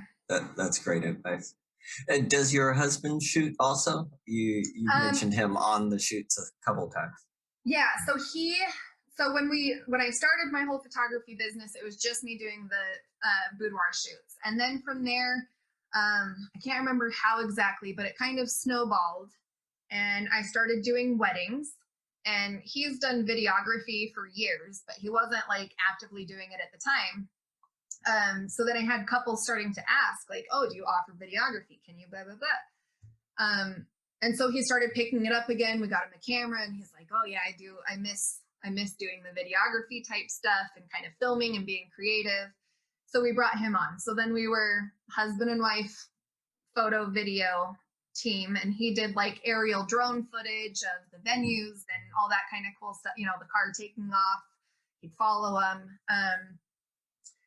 So we worked together doing weddings for I think 2 years, and then it was for both of us. It was just he's not the biggest people person, right? He's a lot more of an introvert. Being around people is exhausting for him. So doing a wedding, he would need 3 days to recover. I mean, I'm sure you've heard the wedding hangover for photographers. They are exhausting. And for me, I love being a part of it. And wedding days are so special and exciting and all those great things. But again, it was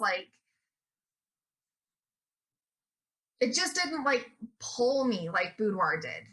I would finish a boudoir session and I'd be like, oh my God, that was so good. That was the best shoot I've ever had, and I say that after every boudoir session. Oh my God, it was so good. But then after weddings, my response was usually oh yeah, it was good. I'm just exhausted. Just exhausted, And so I'm if it's not bringing me that much joy and that much passion, and then with him, kind of getting over the video stuff, I just kind of had another heart to heart with myself and made kind of a pros and cons list and just decided that I wanted to, instead of kind of half-assing two of them, I just wanted to focus it all into boudoir, couples boudoir, and just keep it there and leave the wedding stuff to the people who are really good at it. Because in Utah, there is no shortage of photographers, wedding photographers for sure. It's photographers here run rampant. There's a lot of them. So he worked with me for a few years, and now he does stuff he does little videos when we take vacations and puts them together, but nothing for the sessions. He helps me with my own boudoir shoots. So when I did my one out in the living room in the bloom room, he can't, I can only do so many poses without showing the trigger in my hand. And so I got to the point where I was dude, I can't move I only have so much room to move the tripod and then my camera. And so he was okay. So he helped me with some of them. So which I was very grateful for. It came out awesome. Have you done any video for your boudoir sessions? No, I haven't, but I've thought about it. I've seen some cool things slow-mo, little 30-second clip things where I'm oh, those are kind of hot. Yeah. Just texting that to your significant other at 2:00 on a Tuesday and being hey, what you want for dinner, big guy? And it's just a sexy slow-mo video of you, just like, even if it's just playing with the strap, you know, it's like, Yeah. Yeah, I'll be home early. I love it. Yeah. So I've thought about it. I would love to do little things like that. A lot of what it comes down to really is I need somebody to film them. Or I guess I need to learn, or I need to add more time to my sessions, or that's probably something that I would do like a poll on Instagram on, and, you know, or in my Facebook group, and just ask, like, is this something you guys might be interested in? Because I've seen it a couple of times. They're especially hot for couples session. Whether it's just like hand down the back, or him moving the hair, or kissing the nape of the neck, you know, I'm pretty hot. Yeah. That's one of the ones that I really like, are just kind of like you said, just little highlight videos, maybe like 2 minutes of different random scenes throughout the shoot. Yeah, coming through the curtains and and then a couple poses on the bed, and then a couple poses over here. Yeah. Slow-mo pulling the thigh highs on and putting on, all that stuff. Yeah, I would love to do it. It's like I need 3 cameras now. It's like one for the know, video. right? I'm like, could I just pull it with just doing like on my phone, or would I have to bring out all the camera gear and stuff? And I feel like I don't think I could just do it on a cell phone. I don't know. Like I filmed some things. Like you can get, like, camera phones are really good. One of the photographers I feature on the site, like all their photos are with the camera phone. Really? Like, yeah, amazing photographer. I think like the username was like taken with a phone. Like it's part of the gimmick, the shtick. That's the thing. But they're like, if he didn't say anything, you wouldn't believe it. Cameras have come so far. I've got the 12 or whatever it is with the 3 cameras on it, and I'm just like, you're gonna put us out of business soon. Right. Yeah. No, personality. I have to force myself, you know, because I'm photographer snob, and it's not a real camera. And then, you know, but I have to force myself to remember to use the camera on my phone. It's like I got it with me. Take the photo. See, and that's my whole thing. I don't know if I would do the little videos just on my phone, because I've got so many cameras and lenses and tripods and microphones and all the things. I got everything for a full production. I'm not just gonna whip this out of my back pocket. Right. Yeah, that's the other thing. In my heart, I don't know if I can. I don't know. Yeah, you're like, I'm gonna set up this tripod for this phone, really? And then you're like, if I'm gonna set up the tripod, I might as well get out the real camera.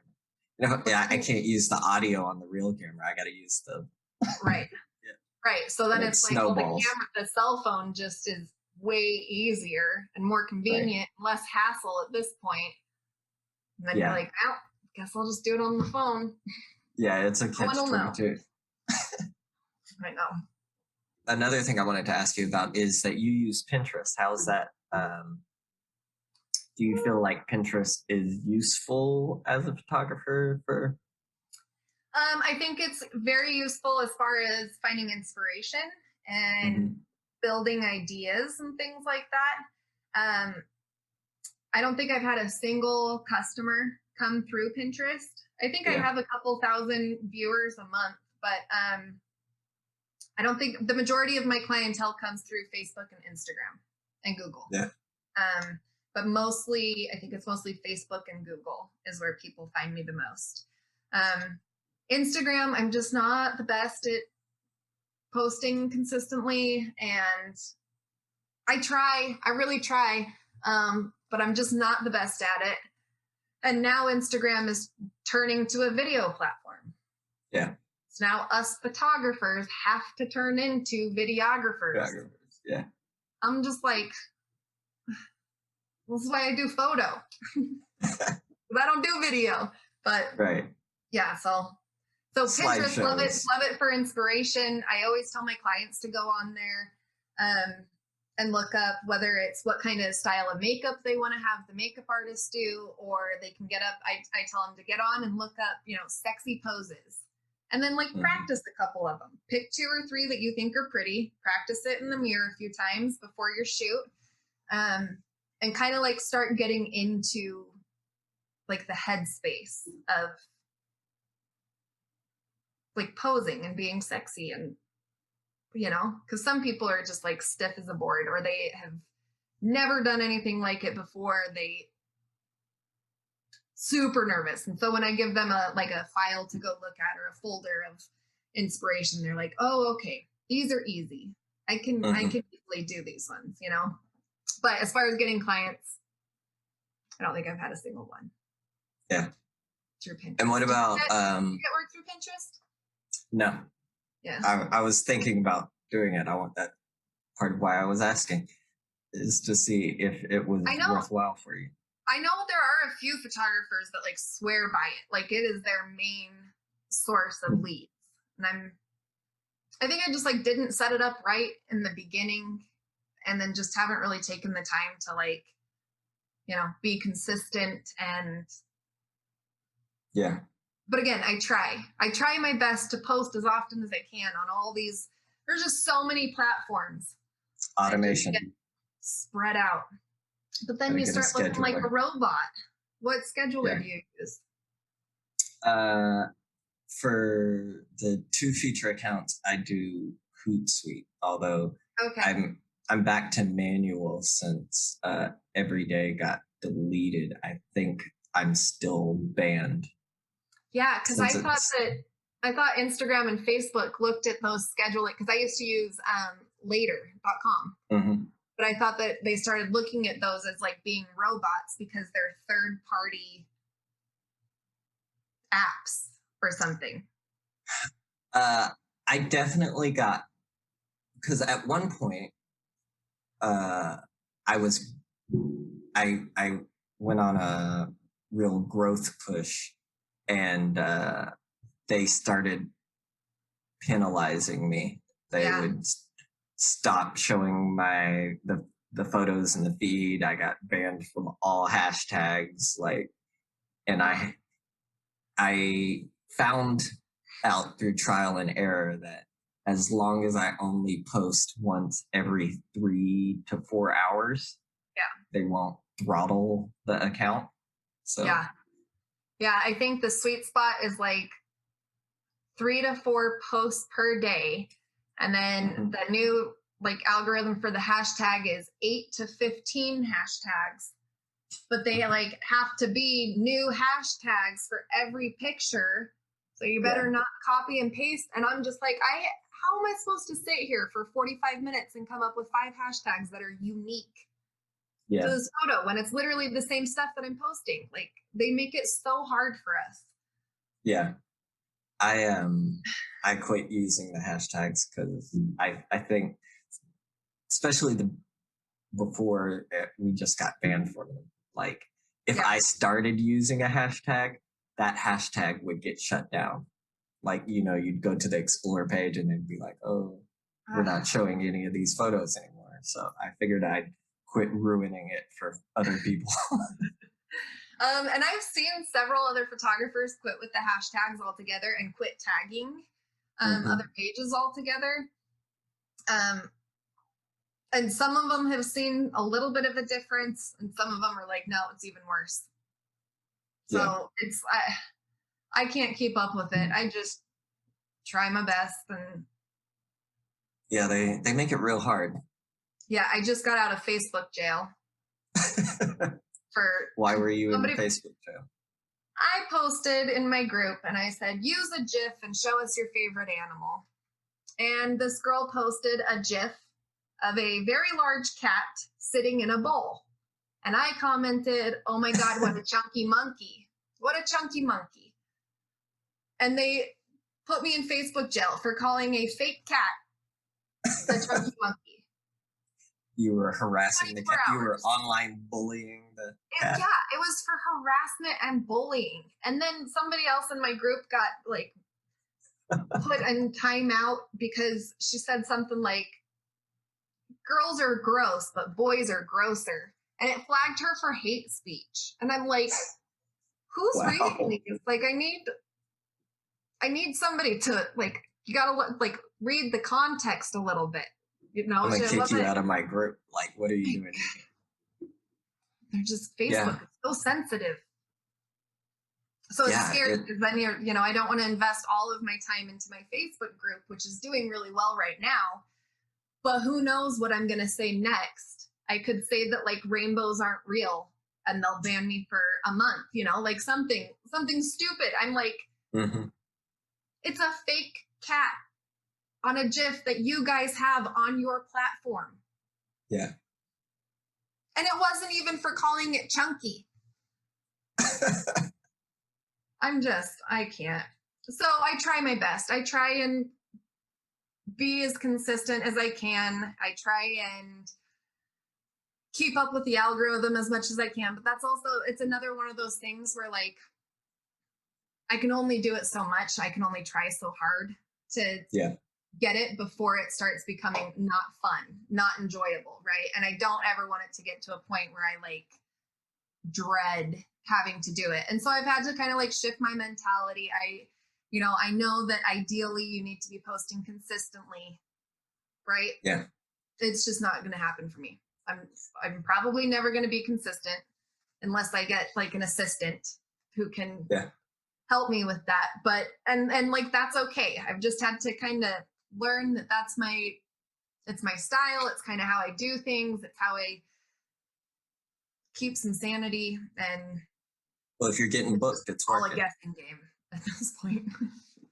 And I'm still getting booked, and so I'm not stressing too hard about it. I mean, obviously you want to have some kind of a plan for social media and be engaging with them and showing your work, because that's where you get to advertise yourself. But again, I'm not gonna break myself or get down on myself because I haven't posted to Instagram in 2 weeks, whatever it's been. Like I know I'm still doing what I need to do, and that me posting religiously does not like change what I'm doing at all. Like to the core, Yeah. I was gonna ask about your in-person sales. You said you do that day of too. Have you always done day of, or is that? Nope, it's kind of a new thing. I used to have my packages where they were just kind of like all inclusive, one price, but they would just get digitals. 20 digitals, 30, whatever it is. And so now what I have is I have it because over time I've started noticing that people actually want products. They want like an album, or they want a cool print or something like that. So I have now switched it. So now I've got my session fee, which is just a flat rate, and that covers everybody gets professional hair and makeup. Everybody gets access to the client closet, and then your 1 hour shoot, your private ordering session, and then all the digital images and products are sold separately. So the way that it works is we do our whole shoot, and then based on the timing, if they can meet me, the next day, if the shoot's at like 11, then we can meet up in the evening to go through the pictures.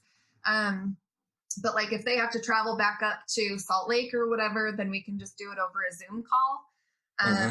And the way that goes is essentially I come home from the shoot, I upload the photos, I cull through them. I narrow it down to the top 60, 70, whatever it might be, give them a quick edit, and then the client will come over and we go through all of the pictures. I show them all of the products that they can choose from, what an album looks like, what kind of materials they can pick from, what folio images look like. And then they get to sit there and they can literally help build their whole album with me, right? So we can go through all the pictures and they say, okay, these are the 30 images that I just absolutely love. So then we take those 30 images and we start building it into an album, and they get to essentially like make it from top to bottom. The materials, do they want the gold gilding on the edges, all that kind of stuff. So it's gone really well so far. people like the products. They like having something like tangible and not just digitals that, just kind of like go into your email box and never get seen again. So yeah. What company do you use? What are your printing I company? used WHCC for a long time, and I recently started using Miller's. Mm-hmm. We used Miller's. Miller's I is have good. not. You haven't? No, but I know they're I very like popular. Boudoir. I think the materials are really good. Yeah. Boudoir Album is another company, except for their whole setup was a little confusing to even figure out. I don't think I ever figured out how to even order products on it. But yeah, like this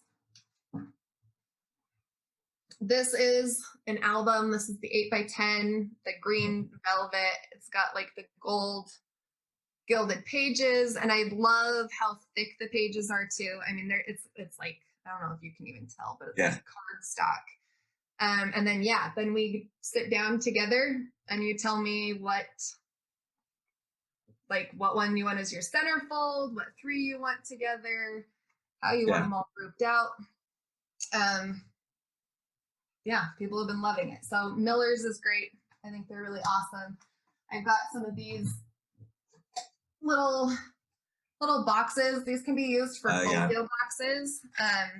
These ones currently, they just have all the different swatches for albums in them though. And then WHCC was nice, very user friendly, but I feel like Miller's is just kind of a few steps up in the quality. So I wanted something more like substantial, something that felt like $800, or whatever it is. Whatever it is. And so you, like you said, you have them come over and they help you build the thing. And is that, have you had trouble with them or choosing photos and all that stuff? Do you find it gets bogged down, or you? No, I think it kind of keeps with the excitement, right? So especially if you can if you can meet up with them within like 48, 72 hours from the shoot, where they're kind of like still a little bit on that high of like, oh my God, I can't wait to see him. If you wait 2 weeks when like all the dust has settled, then they're not as excited anymore. And so when you can do it that close between and they're still excited about it, they come and see it. And 90% of the time what happens is they just end up buying more. Yeah. They just pay for more.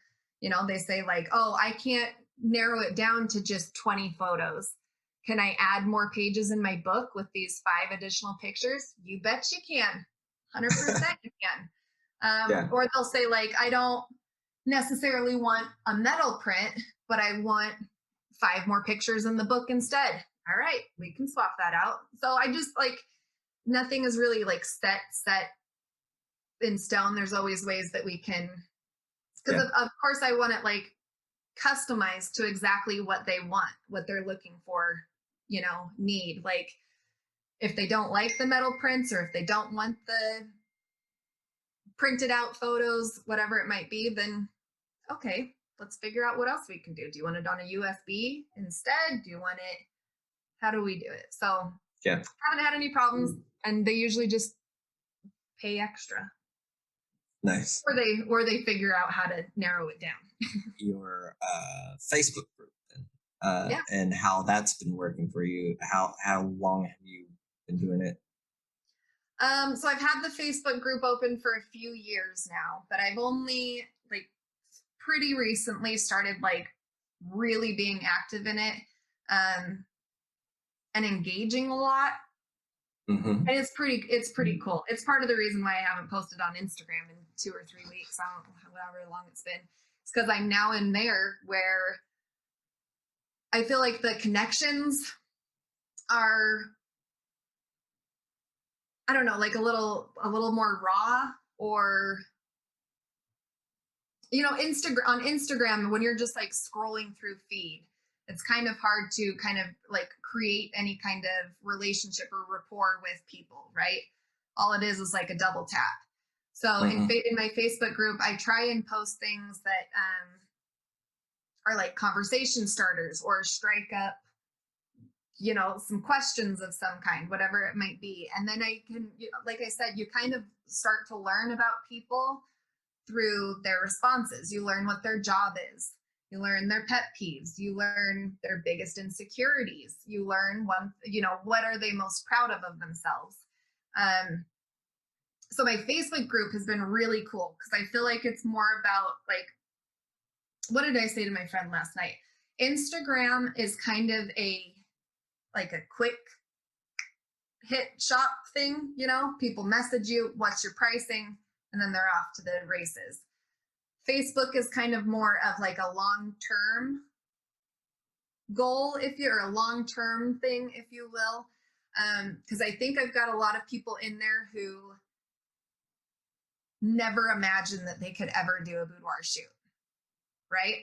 But what I'm seeing is the more that they're getting to know me and other people in the group, and other people are sharing their photos or they're sharing their experience about their time with me, then those people who are like quiet and in the woodworks and don't comment on anything, those are the ones who email me. The people whose names I don't really see that often, they're the ones who are like, hey, I've been watching in your group. I've been seeing what everybody says. I think I'm ready to do it. So yeah, like I feel like Instagram is kind of more of a quick hit type of thing, right? People see my image and then they're like, oh, they just message. Whereas Facebook, I think, is kind of more of like a long-term thing, and I'm building like more relationships, I guess, and more rapport with people, more trust. They're starting to get to know me a little bit more. And like my clients within the group, whether they're past or present, they feel, and also it's a private group, right? So like not just anybody can go in there. It's not filled with like pervy old men or any weird stuff like that. It's like just a bunch of, like 21 to 60-year-old women in there just kind of sharing life with each other. And I have some questions that I ask them that are a little bit more hard hitting, right? So like I'll say something, what are you most proud of yourself? Like what one thing are you most proud of that you've done? A lot of people answer kids or something like that, but then they start to dig a little bit deeper, and I'll say specifically, like, we already know kids are going to be your biggest accomplishment. What then? What besides your children? And so then seeing those kinds of answers, and then I ask things like, or I give them challenges. Name 3 things you love about your body, about yourself. Oh yeah, right? I love that. Sometimes they're like, I like my hands, I like my hair, I like my eyebrows. And I'm like, okay, we're getting there. We're moving in the right direction. Next time I ask it, they'll be like, well, I've seen all of you girls showing your big booties and your stretch marks and stuff like that. And so I took this picture of my butt the other day in the bathroom. It's nothing great, but I kind of get it. I kind of can see my butt might be a good asset. See what I did there? And so like, I see them starting to grow and the other thing I was saying too is my girls who are most chatty in the group are like, usually they've already done a shoot with me, but it's the ones who don't engage very much, right? And they're kind of like in the back, they'll do like a thumbs up on the post or say a little something, but those are the ones who are like sitting there watching everything, really thinking about it. And they're like trying to pump themselves up, like, oh, okay, this group is cool. Like a boudoir shoot sounds really cool, but I can't do it, right? No way I could do it. And then over time, what they start to see is they see different body shapes, different skin colors, different hair colors, different, people missing a finger, missing whatever it might be. And then they're like, oh, maybe I can do this. These girls don't look like your standard model or your typical girl. Yeah. They look like me and they look so awesome. They look beautiful doing it. Maybe I'll send Kenzie a message and see what's up, So Facebook group has been awesome. It's been really cool. And it's also been a fun way for me to like advertise that I'm traveling to other places and being able to find people through there who are like, oh, I'm in Florida too. Let's meet in, Fort Myers Beach or whatever it is. It's been fun. Yeah. It's been good. And is it ladies only? Is that a policy or just how it happened? It's like I identify as female and over 18. Right. That's kind of just like the standard in the industry as far as private groups go, especially when you're sharing such like intimate photos. I obviously have clients that don't want me sharing anything, which I 100% respect. Absolutely, 1000%. I won't share anything. Even when I do share photos, I never tag them. It's rare that I will mention their name or really anything about them, right? Trying to keep some of that anonymity and respect their wishes. Then I have other clients who are like, post everything. You can tag me. Let me know when you post and I'll share them. They're just like super jazzed about it. And that's all like is different based on their careers or their faith or where they're at in their relationship, whatever it might be. And so obviously I'm going to, respect all of those things. But yeah, I kind of forget what your question was. Shoot. Women only in your group. So that's kind of how that came around is again doing some polls and asking some things. And then also just the industry, like I don't have many men come to me. And then when they do, they're usually kind of gross about it and weird. Honestly, like I would have no problem shooting a male boudoir. But if you're like giving me the heebies in your first email, I'm not going to go be in a room with you. Yeah. One-on-one naked. Not going to happen. So yeah, the female only 18 and over. That's just kind of where it's at right now, at least. If that changes in the future, maybe. Right. I mean, I'd be open to it, but. I was just wondering, since you shoot so many couples, I was wondering if the couples get on together. But. No, it's usually the girlfriend or the wife who's like, oh, she's got a group too. And then she'll join in and. Yeah. Yeah. They just get filtered through. Yeah. And I'll be able to know, who are my past clients. I'll be able to know, like, even I have a couple who are joint accounts, but I know who's really messing around on the account. It's usually the lady. Yeah. But, yeah. I was thinking, cause I'm just kind of getting my Facebook group, or I don't even think I've set it up yet. I've been thinking about doing it. And I don't know because I shoot, like you said, just basically if you're over 18, sure, I'll shoot. So I was like, but like you said, I don't want it to be an uncomfortable space for people. Maybe I just have to run multiple groups. Yeah, I mean, I've got like my Facebook page, right, which is anybody and everybody. But for the private Facebook group, especially because I do share, other women, like they want to be able to share their pictures without all the male attention, because I feel like it becomes so much more than that, right? It's not just like doing hot pics to like be looking hot, right? You're doing these pictures for so many other reasons, and there's so much like growth and change that comes with them, and being vulnerable and even posting the picture. So last thing that I want for them is to have weird comments. I'll post a picture of a 55-year-old Black woman and I get comments, hey baby, how you doing? And I'm like, sorry to disappoint you, but I am not the woman in the photos. Right. That happens a lot. They always just like assume that whoever is in the picture is the one on the account. And so I tend to deal with those weird people that come through so that so that my clients don't have to, so that it's just like not even a weird thing for them. Yeah. I've gotten actually surprisingly few weirdos, but they still come through also. Like, I'm always amazed that they message me, like you said, with the, hey baby. I'm like, which one of the 3,000 Who do you different think I women am? on this account do you think I am? Like, Newsflash.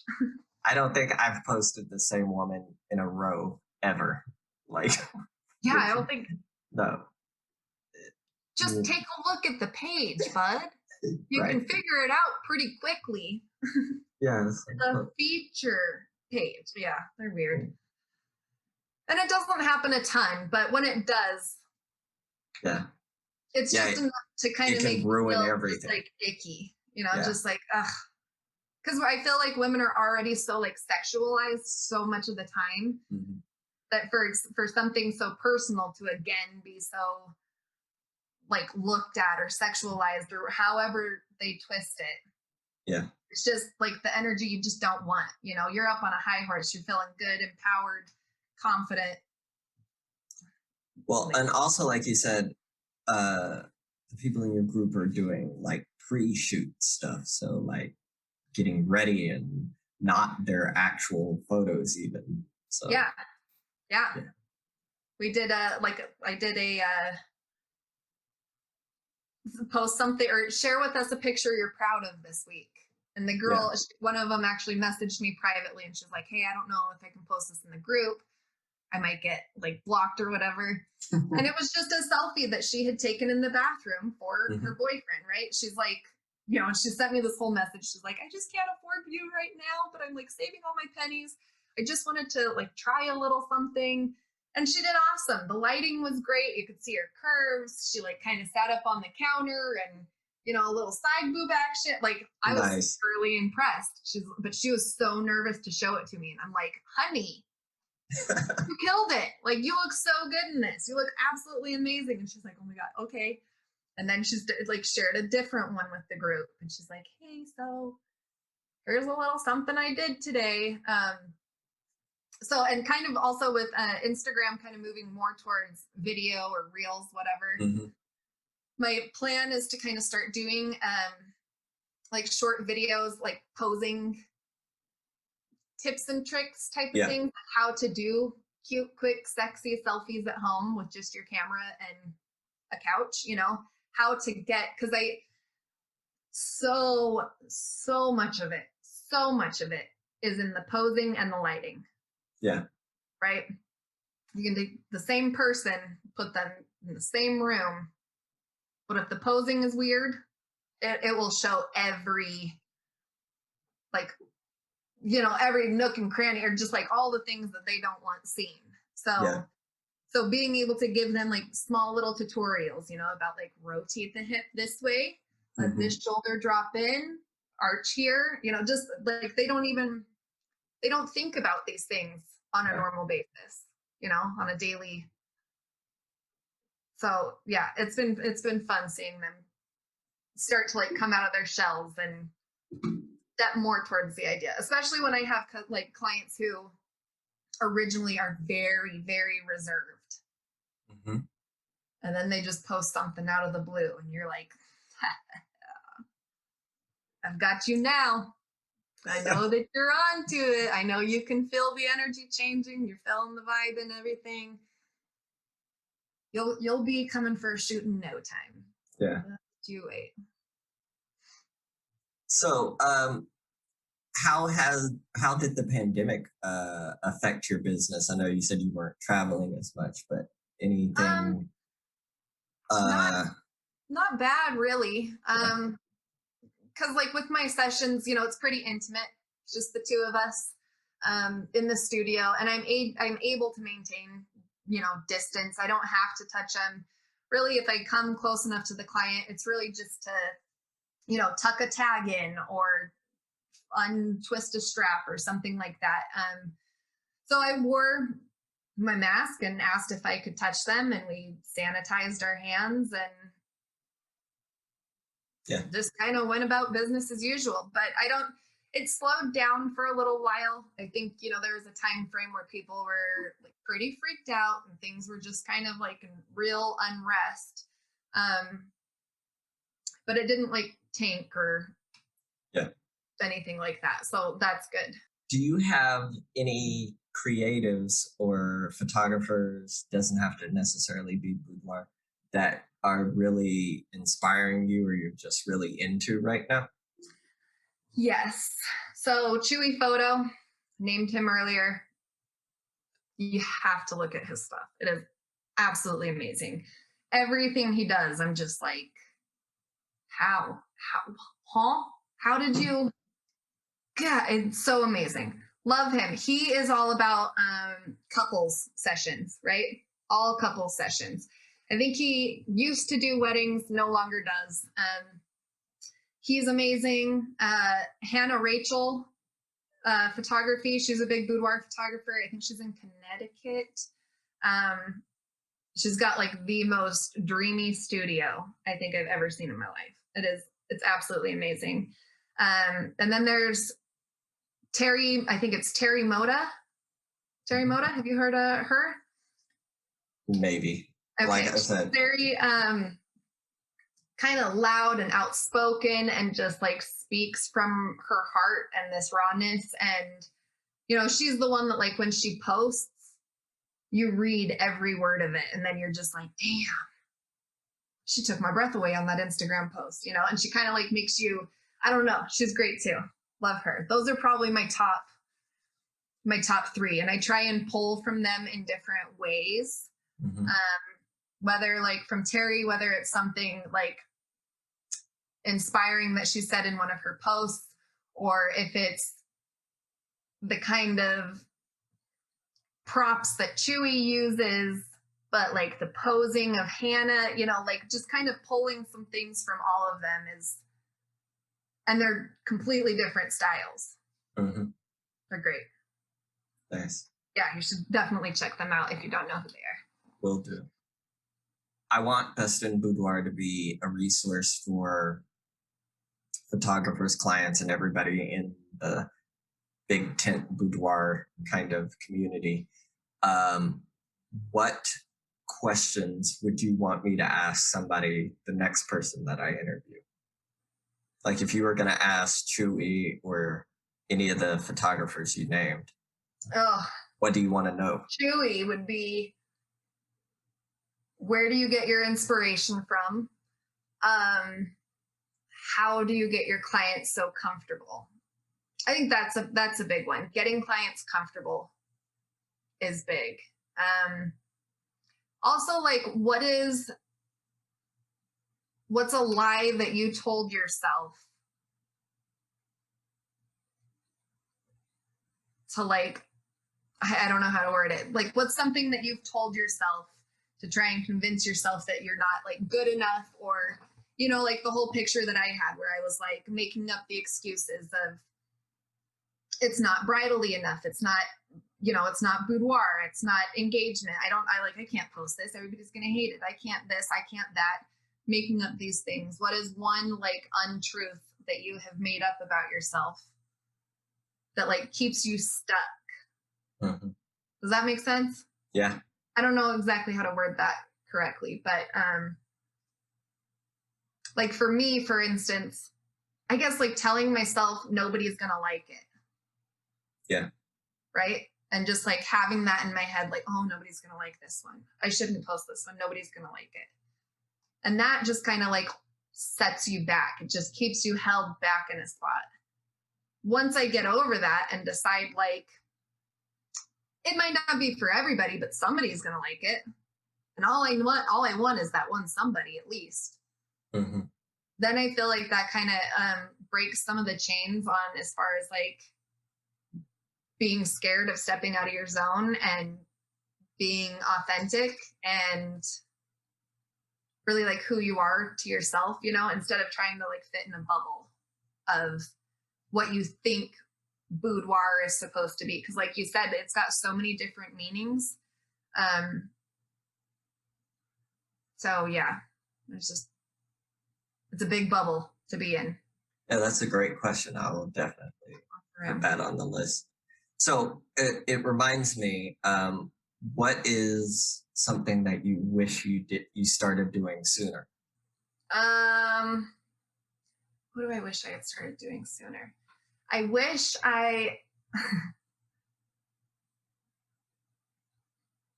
I don't know. I should have I wish I had like read into some of my weaknesses a little bit more, like social media. It's not my strong spot, right? So ideally, I wish I would have like maybe worked with somebody, paid the money and hired somebody to help me get kind of a game plan, get things figured out, come up with branding. Because when you're getting into it, there are just so many different platforms and so many different like avenues to go down for advertising. And, you know, I got screwed over by doing Google AdWords. That was a waste of, you know, a couple $100. And I, you know, like paying for advertising on Facebook can be really good, but if you don't know what you're doing, it's going to be a wasted campaign. So much that goes into that stuff. So if I had maybe hired someone to help with social media, and website SEO. That's a big one. Because I feel like social media platforms are going to come and go, but if you have just like a sick, kick-ass website that is optimized and it's got all of your proper like SEO and all of your work and you're keeping it current and all those kinds of things, like Google's been around forever. So that website I feel like is gonna outlast the social media platforms. Yeah. So I wish I had invested more time into those things instead of like trying to get my fingers into all 10 pots of, you know, Instagram, Pinterest, Twitter, all those things. If I had just focused a little bit more and been a little bit more, I guess like intentional with where I was going and what I was doing with each one. I've kind of gotten there now, you know, like Facebook is where I like my community is, my people, but they're also on Facebook or on Instagram. The people that are in my Facebook group, most of them found me through Instagram. And then they see me post, hey ladies, I've got this private group. If you're interested, come and join. And then they come in there. And then that's where like the conversation keeps going and building and stuff like that. So it's kind of this. Yeah. But it took me a long time to kind of figure that out and to get into it. Okay. I would like to thank you for spending so much time with me. Absolutely. I'm glad that it wasn't as bad as you thought it might be. Again, it was putting that false fear in my own head of what I think it's going to be, right? And it turned out to be way better than I was making it up to be, you know? Yeah, I'm glad. Me too. It was a great time. I'm glad I was on here. I'm very happy that you know, I started the feature accounts to give people a platform and help people, you know, promote their work because I felt like photographer or boudoir specifically just wasn't getting the kind of recognition that it should get. Like you said, it was either like mostly treated like creepy guy bait, you know. It was just like hot photos for people to do inappropriate emoji strings to.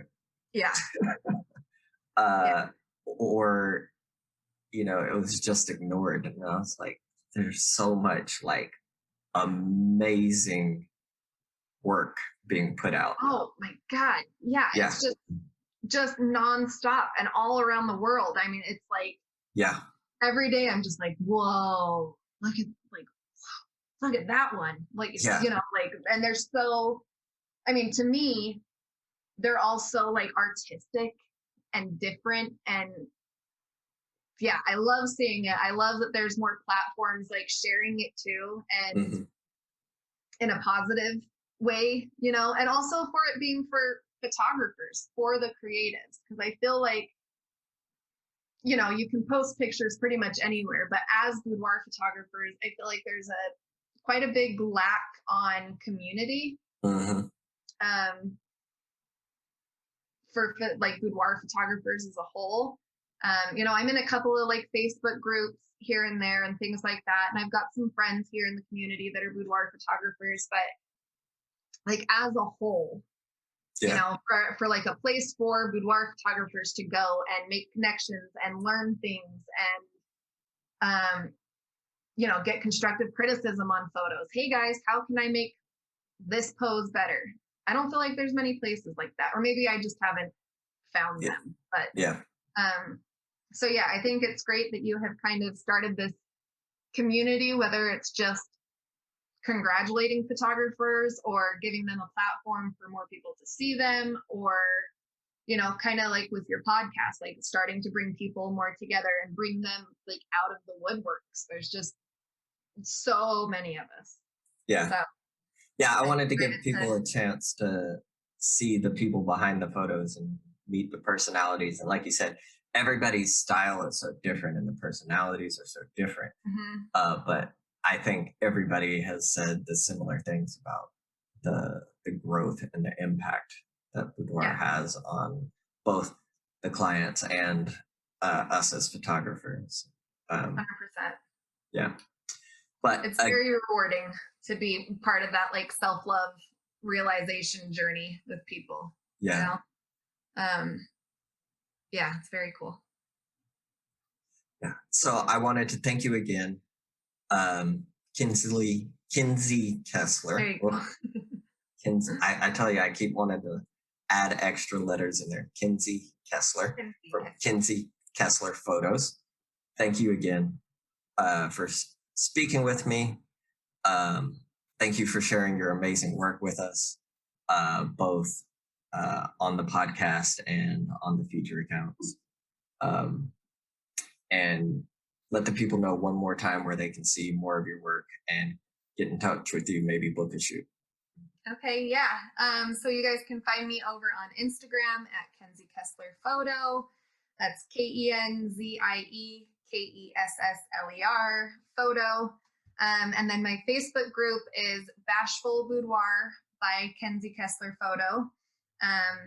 It is a private group, but if you send me a little hello, welcome message or something like that, I'd be happy to join you or have you join our group. And then the last thing is just the Salt Flats sessions that I have coming up in September at the Bonneville Salt Flats in Salt Lake or near Salt Lake. I still have some availability for those. So if you're interested in that, feel free to shoot me an email at kenziekesslerphoto@gmail.com. Excellent. All right. Thank you again. And thank you so much. It was a pleasure. Okay, that's all for this episode. Let us know what you think in the comments. Please remember to like and subscribe and give us a 5-star rating on your podcast platform of choice.